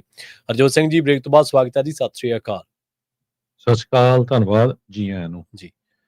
ਅਗਲੀਆਂ ਖਬਰਾਂ ਵੱਲ ਚੱਲੀਏ ਤੇ ਅਮਰੀਕਾ ਦੇ ਵਿੱਚ ਆਲਰੇਡੀ ਇਕਨੋਮੀ ਦੇ ਉੱਤੇ ਜਿਹੜਾ ਬੈਡ ਅਸਰ ਆ ਉਹ ਪੈਣਾ ਸ਼ੁਰੂ ਹੋ ਗਿਆ ਹੈਗਾ, ਖਾਸ ਕਰਕੇ ਇਮੀਗ੍ਰੇਸ਼ਨ ਦੇ ਮਾਮਲੇ ਨੂੰ ਲੈ ਕੇ, ਕਿਉਂਕਿ ਹੁਣ ਟਰੰਪ ਐਡਮਿਨਿਸਟ੍ਰੇਸ਼ਨ ਇਹ ਵੀ ਕਹਿ ਰਿਹਾ ਵੀ ਜਿਹੜਾ ਅਮਰੀਕਾ 'ਚ ਕੋਈ ਵਿਜ਼ਿਟ ਕਰਨ ਆ ਰਿਹਾ ਉਹਨੂੰ $250 ਦੀ ਜਿਹੜੀ ਫੀਸ ਆ ਉਹ ਦੇਣੀ ਪਊਗੀ। So grocery store, liquor store, gas stations, restaurants ਦੀਆਂ ਸੇਲਸ ਦੇ ਉੱਤੇ ਬੜਾ ਫਰਕ ਆ। ਹੁਣ ਅੱਜ CNN ਰਿਪੋਰਟ ਕਰ ਰਿਹਾ ਵੀ ਯੂਐਸ ਦੀ ਜਿਹੜੀ ਟੂਰਿਜ਼ਮ ਇੰਡਸਟਰੀ ਆ ਉਹਦੇ ਤੇ ਵੀ ਬਹੁਤ ਵੱਡਾ ਅਸਰ ਪਿਆ। ਕਹਿੰਦੇ ਸੈਲਫ ਇਨਫਲਿਕਟਡ ਇੰਜਰੀ ਹੋਈ ਆ ਤੇ ਬਹੁਤ ਸਾਰੇ ਅਮਰੀਕਨ ਗੁੱਸੇ 'ਚ ਵੀ ਹੈ ਇਸ ਕਰਕੇ ਤੇ ਡਿਸਪੁਆਇੰਟਡ ਵੀ ਹੈਗੇ ਆ। ਕਹਿੰਦੇ ਕੈਨੇਡਾ ਵਾਲੇ ਸਮਰ ਦੇ ਵਿੱਚ ਅਮਰੀਕਾ ਦੀਆਂ ਸਟਰੀਟਸ ਨੂੰ ਫਲੱਡ ਕਰ ਦਿੰਦੇ, ਖਾਸ ਕਰਕੇ ਸਿਆਟਲ ਵਾਲਾ ਏਰੀਆ, ਡਿਟਰੋਇਟ ਵਾਲਾ ਏਰੀਆ, ਲਾਸ ਵੈਗਸ, ਇਹਨਾਂ ਸਾਰੇ ਏਰੀਏ ਦੇ ਵਿੱਚ। ਸਿਆਟਲ ਦੇ ਵਿੱਚ ਫ੍ਰੀ ਵਾਕਿੰਗ ਟੂਰਸ ਹੁੰਦੇ ਆ। ਕਹਿੰਦੇ ਵੀ ਉੱਥੇ ਕੈਨੇਡਾ ਦੇ ਟੂਰਿਸਟ ਆਲਮੋਸਟ ਗੌਨ, ਕੋਈ ਆ ਹੀ ਨਹੀਂ ਰਿਹਾ ਹੈਗਾ। ਸੋ ਜਿਹੜੀਆਂ ਸਟਰੀਟਾਂ ਆ ਉਹ ਬਿਲਕੁਲ ਖਾਲੀ ਦਿਸ ਰਹੀਆਂ ਹੈਗੀਆਂ। ਕੈਨੇਡੀਅਨ ਜੋ ਆ ਉਹ ਕਾਲਾਂ ਕਰ ਕਰਕੇ ਜਿਨ੍ਹਾਂ ਨੇ ਪਹਿਲਾਂ ਰਿਜ਼ਰਵੇਸ਼ਨਸ ਕੀਤੀਆਂ ਹੋਈਆਂ ਸੀ ਟੂਰਸ ਦੇ ਲਈ, ਉਹ ਕੈਂਸਲ ਕਰਾ ਰਹੇ ਹੈਗੇ ਆ। ਤੇ ਕਹਿੰਦੇ ਉਹ ਦੱਸ ਵੀ ਇਹ ਰਹੇ ਹੈਗੇ ਆ ਵੀ ਹਾਂ ਇਹ ਜਿਹੜੀਆਂ ਤੁਹਾਡੀਆਂ ਪਾਲਿਸੀਆਂ ਅਮਰੀਕਾ ਦੀਆਂ ਤੇ ਖਾਸ ਕਰਕੇ ਜਿਹੜੇ ਪ੍ਰੈਜ਼ੀਡੈਂਟ ਉਹਨਾਂ ਦਾ ਬਿਹੇਵੀਅਰ ਆ ਉਹਦੇ ਕਰਕੇ ਅਸੀਂ ਘੱਟ ਕਰ ਰਹੇ ਹੈਗੇ ਆ। 30% ਘੱਟ ਕਸਟਮਰਸ ਓਵਰਆਲ ਇਸ ਸਾਲ ਕੋਇਨਿਨ ਵਾਲਾ ਜੋ ਏਰੀਆ ਹੈਗਾ, ਸਿਆਟਲ ਵਾਲਾ ਏਰੀਆ, ਉਸ ਏਰੀਏ 'ਚ ਘੱਟ ਲੋਕ ਆਏ ਹੈਗੇ ਆ। ਸੋ ਉੱਥੇ ਦੇ ਲੋਕ ਕਹਿੰਦੇ ਵੀ ਅਸੀਂ ਤਾਂ ਸੁਪਰ ਡੁਪਰ ਐਂਗਰੀ ਹੈਗੇ ਆ, ਡਿਸਪੁਆਇੰਟਡ ਆ, ਕਿਉਂਕਿ ਸਾਡਾ ਸਾਰਾ ਜਿਹੜਾ ਬਿਜ਼ਨਸ ਆ ਉਹ ਮਰ ਗਿਆ ਹੈਗਾ। ਇੱਕ ਹੋਰ ਸਿਆਟਲ ਦੇ ਟੂਰ ਆਪਰੇਟਰ ਆ ਜੌਨ ਬਰਿੰਕ ਕਰਕੇ, ਉਹਨਾਂ ਨੇ ਇਹ ਕਿਹਾ ਵੀ ਕਹਿੰਦੇ ਵੀ ਇਹ ਤਾਂ ਜਿੱਦਾਂ ਵੀਕਐਂਡ ਵੀ ਸਾਡੇ ਡੈਡ ਆ, ਸਾਰਾ ਕੁਝ ਜਿੱਦਾਂ ਇੱਕ ਤਰ੍ਹਾਂ ਦੇ ਨਾਲ ਡੈਡ ਹੈਗਾ। ਬਹੁਤ ਸਾਰੇ ਲੋਕ ਇੱਧਰ ਵੈਨਕੂਵਰ ਵਾਲੀ ਸਾਈਡ ਤੋਂ ਖਰੀਦਣ ਸਮਾਨ ਆਦੇ ਹੁੰਦੇ ਸੀ ਸਿਆਟਲ ਦੇ ਵਿੱਚ, ਉਹਦੇ ਵੀਡੀਓਜ਼ ਵੀ ਬਹੁਤ ਆਉਂਦੀਆਂ ਹੁੰਦੀਆਂ ਸੀ। ਉਹ ਸਾਰਾ ਕੁਝ ਉਹਦੇ ਤੇ ਬਹੁਤ ਸਾਰਾ ਜਿਹੜਾ ਅਸਰ ਪੈ ਰਿਹਾ ਹੈਗਾ। ਕਹਿੰਦੇ ਵੀ ਬਹੁਤ ਸਾਰੇ ਕੈਨੇਡੀਅਨਸ ਨੇ ਯੂਐਸ ਦੇ ਟ੍ਰਿਪਸ ਨੂੰ ਬਾਈਕਾਟ ਕੀਤਾ ਹੈਗਾ ਵੀ ਨਹੀਂ ਅਸੀਂ ਉੱਥੇ ਨਹੀਂ ਜਾਣਾ ਹੈਗਾ। ਹਾਲਾਂਕਿ ਹੋਰ ਮੁਲਕਾਂ ਤੋਂ ਵੀ ਲੋਕ ਡਰਦੇ ਮਾਰੇ ਬਹੁਤ ਨਹੀਂ ਆ ਰਹੇ ਵੀ ਕਿਸੇ ਤਰ੍ਹਾਂ ਦਾ ਸਾਡੇ ਤੇ ਬੈਨ ਨਾ ਲੱਗ ਜਾਵੇ, 10 ਸਾਲ ਆਪਾਂ ਅਮਰੀਕਾ ਦੇ ਵਿੱਚ ਜਿਹੜਾ ਆਏ ਨਾ ਸਕੀਏ। $12.5 ਬਿਲੀਅਨ ਦੇ ਕਰੀਬ ਇੰਟਰਨੈਸ਼ਨਲ ਵਿਜ਼ਟਰਸ ਜੋ ਸਪੈਂਡ ਕੀਤਾ ਉਹਨਾਂ ਨੇ 2025 ਦੇ ਵਿੱਚ। ਤੇ ਤੁਸੀਂ ਦੇਖ ਲਓ ਵੀ ਹਜੇ ਵੀ ਇੰਨਾ ਜ਼ਿਆਦਾ ਜਿਹੜਾ ਲੋਕਾਂ ਦੇ ਆਉਣ ਤੇ ਵੀ ਇਹ ਹੋ ਰਿਹਾ ਹੈਗਾ। ਤੇ ਜਦੋਂ ਫੁੱਲ ਫਲੈਜ ਜਦੋਂ ਲੋਕ ਆਉਂਦੇ ਸੀ ਤੇ ਉਸ ਟਾਈਮ ਦੇ ਉੱਤੇ ਕਿੰਨੀ ਜ਼ਿਆਦਾ ਜਿਹੜੀ ਇਨਕਮ ਆ ਉਹ ਅਮਰੀਕਾ ਦੇ ਵਿੱਚ ਹੁੰਦੀ ਹੋਊਗੀ। ਸੋ ਟਰੈਵਲ ਇੰਡਸਟਰੀ ਦੇ ਉੱਤੇ, ਟੂਰਿਜ਼ਮ, ਹੋਟਲਸ, ਮੋਟਲਸ ਤੇ 에ਅਰਲਾਈਨਸ ਦੇ ਉੱਤੇ ਇਹਦਾ ਜਿਹੜਾ ਬਹੁਤ ਜ਼ਿਆਦਾ ਜਿਹੜਾ ਅਸਰ ਆ ਉਹ ਪੈ ਰਿਹਾ ਹੈ। ਜੀ। ਅਗਲੀ ਜਿਹੜੀ ਖਬਰ ਆ, ਜਾਂਦੇ ਜਾਂਦੇ ਆਪਣਾ ਸਮਾਂ ਸਮਾਪਤੀ ਵਾਲੀ ਹੈ। ਕੈਨੇਡਾ ਤੋਂ ਆ ਰਹੀ ਹੈ। ਪੀਲ ਪੁਲਿਸ ਨੇ ਪਿਛਲੇ ਮਹੀਨੇ ਬਰੈਂਪਟਨ ਦੇ ਵਿੱਚ 2 ਘਰਾਂ ਤੇ ਗੋਲੀਆਂ ਚਲਾ ਕੇ ਫਰੌਤੀ ਮੰਗਣ ਦੇ ਮਾਮਲੇ ਦੇ ਵਿੱਚ 2 ਬੰਦੇ ਗ੍ਰਿਫਤਾਰ ਕੀਤੇ ਆ। ਇਹਨਾਂ ਦੀ ਪਛਾਣ ਹੋਈ ਹੈ ਮਿਸੀਸਾਗਾ ਦਾ ਰਹਿਣ ਵਾਲਾ ਹੁਸਨਦੀਪ ਸਿੰਘ ਤੇ ਇੱਕ ਗੁਰਪ੍ਰੀਤ ਸਿੰਘ 23 ਸਾਲਾਂ ਦਾ। ਤੇ ਇਹਨੂੰ ਦੱਸਿਆ ਗਿਆ ਕਿ ਹੋਮਲੈਸ ਆ ਗੁਰਪ੍ਰੀਤ ਸਿੰਘ ਜਿਹੜਾ। ਉਹ ਮੁਲਜ਼ਮਾਂ ਨੇ ਫਰੌਤੀ ਮੰਗੀ ਸੀ ਤੇ ਘਰਦਿਆਂ ਨੇ ਜਦੋਂ ਫਰੌਤੀ ਦੇਣ ਦੇ ਵਿੱਚ ਆਨਾਕਾਨੀ ਕੀਤੀ ਤਾਂ ਇਹਨਾਂ ਨੇ ਕਿਹਾ ਵੀ ਇਹਨਾਂ ਨੂੰ ਆਪਾਂ ਡਰਾ ਦਈਏ, ਤੇ ਉਹਨਾਂ ਦੇ ਘਰਾਂ ਦੇ ਬਾਹਰ ਇਹਨਾਂ ਨੇ ਗੋਲੀਆਂ ਚਲਾ ਦਿੱਤੀਆਂ ਤੇ ਕਾਲੇ ਰੰਗ ਦੀ ਕਾਰ ਦੇ ਵਿੱਚ ਫਰਾਰ ਹੋ ਗਏ। ਬਰੈਂਪਟਨ ਦੇ ਰੋਲਿੰਗ ਏਕੜ ਰੋਡ ਦੇ ਉੱਤੇ ਦੋਵਾਂ ਘਰਾਂ ਦੇ ਬਾਹਰ ਗੋਲੀਬਾਰੀ ਦੀ ਜਿਹੜੀ ਫੁਟੇਜ ਸੀਗੀ ਉਹ ਸੀਸੀਟੀਵੀ ਕੈਮਰਿਆਂ ਦੇ ਵਿੱਚ ਰਿਕਾਰਡ ਹੋਈ ਤੇ ਮੁਲਜ਼ਮਾਂ ਦੀ ਪਛਾਣ ਦੇ ਲਈ ਵੀਡੀਓ ਜਿਹੜੀ ਜਨਤਕ ਕੀਤੀ ਗਈ ਸੀਗੀ। ਜਦੋਂ ਗੁਰਪ੍ਰੀਤ ਸਿੰਘ ਵਾਰਦਾਤ ਵਾਲੀ ਕਾਰ ਨੂੰ ਲੈ ਕੇ ਵਿਨੀਪੈਗ ਚਲਾ ਗਿਆ ਤਾਂ ਉੱਥੋਂ ਦੀ ਪੁਲਿਸ ਨੇ ਉਹਨੂੰ ਗ੍ਰਿਫਤਾਰ ਕਰ ਲਿਆ ਤੇ ਪੀਲ ਪੁਲਿਸ ਤੇ ਫਿਰ ਹਵਾਲੇ ਕਰ ਦਿੱਤਾ। ਹੁਸਨਦੀਪ ਨੂੰ ਮਿਸੀਸਾਗਾ ਤੋਂ ਕਾਬੂ ਕੀਤਾ ਗਿਆ। ਦੋਵਾਂ ਦੇ ਖਿਲਾਫ ਫਰੌਤੀ ਤੇ ਮਿੱਥ ਕੇ ਗੋਲੀਬਾਰੀ ਦੇ ਦੋਸ਼ਾਂ ਦੇ ਤਹਿਤ ਜਿਹੜੇ ਕੇਸ ਨੇ ਉਹ ਦਰਜ ਕੀਤੇ ਗਏ ਨੇ। ਸੋ ਇਹ ਜਿਹੜੇ ਲੋਕ ਆਪਣੇ ਪੰਜਾਬੀ ਭਾਈਚਾਰੇ ਤੋਂ ਨੇ ਪਰ ਕੈਨੇਡਾ ਦੇ ਵਿੱਚ ਕ੍ਰਾਈਮ ਦੇ ਵਿੱਚ ਇਨਵੋਲਵ ਨੇ, ਜਰਾਇਮ ਦੀ ਦੁਨੀਆ ਦੇ ਵਿੱਚ ਇਹਨਾਂ ਨੇ ਪੈਰ ਧਰ ਲਿਆ, ਉਹਨਾਂ ਵੱਲੋਂ ਜਿਹੜੀ ਪਿਛਲੇ ਦਿਨਾਂ ਦੇ ਵਿੱਚ ਫਰੌਤੀ ਮੰਗਣ ਦੀ ਘਟਨਾ ਦੇ ਮਾਮਲੇ ਦੇ ਵਿੱਚ ਗੋਲੀਆਂ ਚਲਾਈਆਂ ਗਈਆਂ ਸੀ, ਉਹਨਾਂ ਦੋਨਾਂ ਦੀ ਹੁਣ ਜਿਹੜੀ ਪਛਾਣ ਕਰਕੇ ਪੁਲਿਸ ਨੇ ਉਹਨਾਂ ਨੂੰ ਗ੍ਰਿਫਤਾਰ ਕਰ ਲਿਆ ਗਿਆ। ਜੀ। ਸੋ ਆਪਾਂ ਸਰੋਤਿਆਂ ਤੋਂ ਇਜਾਜ਼ਤ ਲੈਂਦੇ ਹਾਂ ਜੀ। ਤੇ ਬਾਕੀ ਦੇ ਅੱਜ ਦੇ ਜਿਹੜੇ ਪ੍ਰੋਗਰਾਮ ਆ ਉਹਨਾਂ ਬਾਰੇ ਵੀ ਦੱਸਦੇ ਜਾ। ਹਾਂਜੀ ਬਿਲਕੁਲ ਜੀ। ਇਸ ਤੋਂ ਅਗਲਾ ਜਿਹੜਾ ਪ੍ਰੋਗਰਾਮ ਆ ਪੰਜਾਬੀ ਡੀਐਸਏ ਦੇ ਤੁਸੀਂ ਉੱਤੇ ਸੁਣੋਗੇ। ਮੈਂ ਆਵਾਂਗਾ ਨਾਲ ਹਨੇਰੀਆਂ ਦੇ ਮਸੂਦ ਮੱਲੀ ਸਾਹਿਬ ਲੈ ਕੇ ਆਉਣਗੇ। ਤੇ ਅੱਜ ਕਿਉਂਕਿ 1 ਸਤੰਬਰ ਆ ਤੇ ਆਪਾਂ ਜਿਵੇਂ ਖਬਰ ਤੇ ਨਜ਼ਰ ਪ੍ਰੋਗਰਾਮ ਦੇ ਬਾਰੇ ਤੁਹਾਨੂੰ ਦੱਸਿਆ ਹੀ ਸੀਗਾ ਵੀ 1 ਸਤੰਬਰ ਤੋਂ ਜਿਹੜਾ ਖਬਰ ਤੇ ਨਜ਼ਰ ਪ੍ਰੋਗਰਾਮ ਆ ਉਹ ਤੁਸੀਂ 11:30 ਵਜੇ ਸੁਣਿਆ ਕਰੋਗੇ ਪੰਜਾਬੀ ਡੀਐਸਏ ਦੇ ਉੱਤੇ। ਤੇ ਅੱਜ ਤੋਂ ਉਹਦੀ ਜਿਹੜੀ ਸ਼ੁਰੂਆਤ ਆ ਉਹ ਹੋਣ ਜਾ ਰਹੀ ਆ। ਅੱਜ ਖਬਰ ਤੇ ਨਜ਼ਰ ਪ੍ਰੋਗਰਾਮ ਮਿੰਟੂ ਗੁਰਸਰਗਾ ਜੀ ਦੇ ਨਾਲ ਤੁਸੀਂ 11:30 ਵਜੇ ਸੁਣੋਗੇ ਤੇ ਉਸ ਤੋਂ ਬਾਅਦ ਪ੍ਰੋਗਰਾਮ ਜਿਹੜਾ ਨਜ਼ਰੀਆ ਤੇ 1 ਵਜੇ ਤੁਸੀਂ ਸੁਣੋਗੇ ਪ੍ਰੋਗਰਾਮ ਕੁਝ ਗੱਲਾਂ ਤੇ ਕੁਝ ਗੀਤ ਤੇ ਇਹਦੇ ਨਾਲ ਉਸ ਤੋਂ ਬਾਅਦ 1 ਤੋਂ 2 ਵਜੇ ਤੱਕ ਤੇ ਉਸ ਤੋਂ ਬਾਅਦ ਪ੍ਰੋਗਰਾਮ ਜਿਹੜਾ ਮਾਫ਼ ਕਰਨਾ ਇਹਦੇ ਵਿੱਚ ਥੋੜੀ ਤਬਦੀਲੀ ਹੋਊਗੀ ਕਿਉਂਕਿ ਜਿਹੜਾ ਗੱਲਾਂ ਤੇ ਗੀਤ ਪ੍ਰੋਗਰਾਮ ਆ ਥੋੜਾ ਲੇਟ ਹੋਊਗਾ ਤੇ ਉਸ ਤੋਂ ਬਾਅਦ ਪ੍ਰੋਗਰਾਮ 3 ਤੋਂ ਲੈ ਕੇ 4 ਵਜੇ ਤੱਕ ਟਿਕਟੌਕ ਜਿਹੜਾ ਪੰਜਾਬੀ ਰੇਡੀਓ ਦਾ ਇੱਕ ਵੱਖਰਾ ਉਪਰਾਲਾ ਹੈ ਤਕਨੀਕੀ ਦੁਨੀਆ ਦੇ ਵਿੱਚ ਕੀ ਕੁਝ ਨਵਾਂ ਆ ਰਿਹਾ ਉਹਦੇ ਬਾਬਤ ਆਪਾਂ ਤੁਹਾਨੂੰ ਜਾਣਕਾਰੀਆਂ ਦਿੰਦੇ ਹਾਂ ਸਾਂਝੀਆਂ ਕਰਦੇ ਹਾਂ ਪਿਛਲੇ ਦਿਨਾਂ ਦੇ ਵਿੱਚ ਇੱਕ ਬੜਾ ਹੀ ਅਹਿਮ ਪ੍ਰੋਗਰਾਮ ਬਹੁਤ ਹੀ ਖਾਸ ਪ੍ਰੋਗਰਾਮ ਕੀਤਾ ਗਿਆ ਸੀ ਕਿ ਕਿਵੇਂ AI ਦੇ ਨਾਲ ਜਿਹੜੀ ਗੁਰਬਾਣੀ ਦੇ ਉੱਤੇ ਜਿਹੜੀ ਛੇੜਛਾੜ ਕੀਤੀ ਜਾ ਰਹੀ ਹੈ ਤੁਕਾਂ ਬਦਲੀਆਂ ਜਾ ਰਹੀਆਂ ਨੇ ਤੇ ਜਿਹੜੀਆਂ ਆਮ ਪ੍ਰਚਲਿਤ ਗੱਲਾਂ ਨੇ ਉਹਨਾਂ ਨੂੰ ਗੁਰੂ ਸਾਹਿਬਾਨ ਦੀਆਂ ਰਚਨਾਵਾਂ ਦੱਸ ਕੇ ਲੋਕਾਂ ਮੂਹਰੇ ਪੇਸ਼ ਕੀਤਾ ਜਾ ਰਿਹਾ ਤੇ ਉਹਨਾਂ ਦੇ ਬਾਰੇ ਗੱਲਬਾਤ ਹੋਊਗੀ ਤੇ 3 ਤੋਂ 4 ਤੱਕ ਪ੍ਰੋਗਰਾਮ ਇਹ ਟਿਕਟੌਕ ਹੋਊਗਾ 4 ਤੋਂ 5:30 ਵਜੇ ਤੱਕ ਬਲਵਿੰਦਰ ਕੌਰ ਖਾਲਸਾ ਜੀ ਪ੍ਰੋਗਰਾਮ ਲੈ ਕੇ ਆਉਣਗੇ 5:40 ਤੇ ਤੁਸੀਂ ਪ੍ਰੋਗਰਾਮ ਸੁਣੋਗੇ ਅਪਡੇਟ ਕੈਲੀਫੋਰਨੀਆ 6 ਵਜੇ ਤੁਸੀਂ ਸਰਵਣ ਕਰੋਗੇ ਸ਼ਾਮ ਦੇ ਦੀਵਾਨ ਤੇ ਉਸ ਤੋਂ ਬਾਅਦ ਮੁਲਾਕਾਤ ਹੋਵੇਗੀ 8 ਵਜੇ ਪ੍ਰੋਗਰਾਮ ਖਬਰ ਤੇ ਨਜ਼ਰ ਦੇ ਵਿੱਚ ਦੀਪਕ ਸ਼ਰਮਾ ਚਨਾਰਥਲ ਜੀ ਨਾਲ ਆਪਾਂ ਕਈ ਅਹਿਮ ਖਬਰਾਂ ਨੂੰ ਲੈ ਕੇ ਚਰਚਾ ਕਰਾਂਗੇ ਤੇ ਫਿਰ ਗਜ਼ਲ ਜਿਹੜੇ ਨੇ ਸ਼ਾਮ ਨੂੰ ਰਾਤ ਨੂੰ ਆਪਣਾ ਪ੍ਰੋਗਰਾਮ ਲੈ ਕੇ ਆਉਂਦੇ ਨੇ ਉਹ ਆਪਣਾ ਜਿਹੜਾ ਪ੍ਰੋਗਰਾਮ ਲੈ ਕੇ ਹਾਜ਼ਰ ਹੋਣਗੇ ਇਸੇ ਤਰ੍ਹਾਂ ਪੰਜਾਬੀ ਰੇਡੀਓ USA ਦੇ ਉੱਤੇ ਪ੍ਰੋਗਰਾਮਾਂ ਦਾ ਸਿਲਸਿਲਾ ਲਗਾਤਾਰ ਜਾਰੀ ਆ ਜੁੜੇ ਰਹੋ ਪੰਜਾਬੀ ਰੇਡੀਓ USA ਦੇ ਨਾਲ ਤੁਹਾਡਾ ਸਾਰਿਆਂ ਦਾ ਬਹੁਤ ਬਹੁਤ ਧੰਨਵਾਦ ਤੇ ਸਤਿ ਸ਼੍ਰੀ ਅਕਾਲ।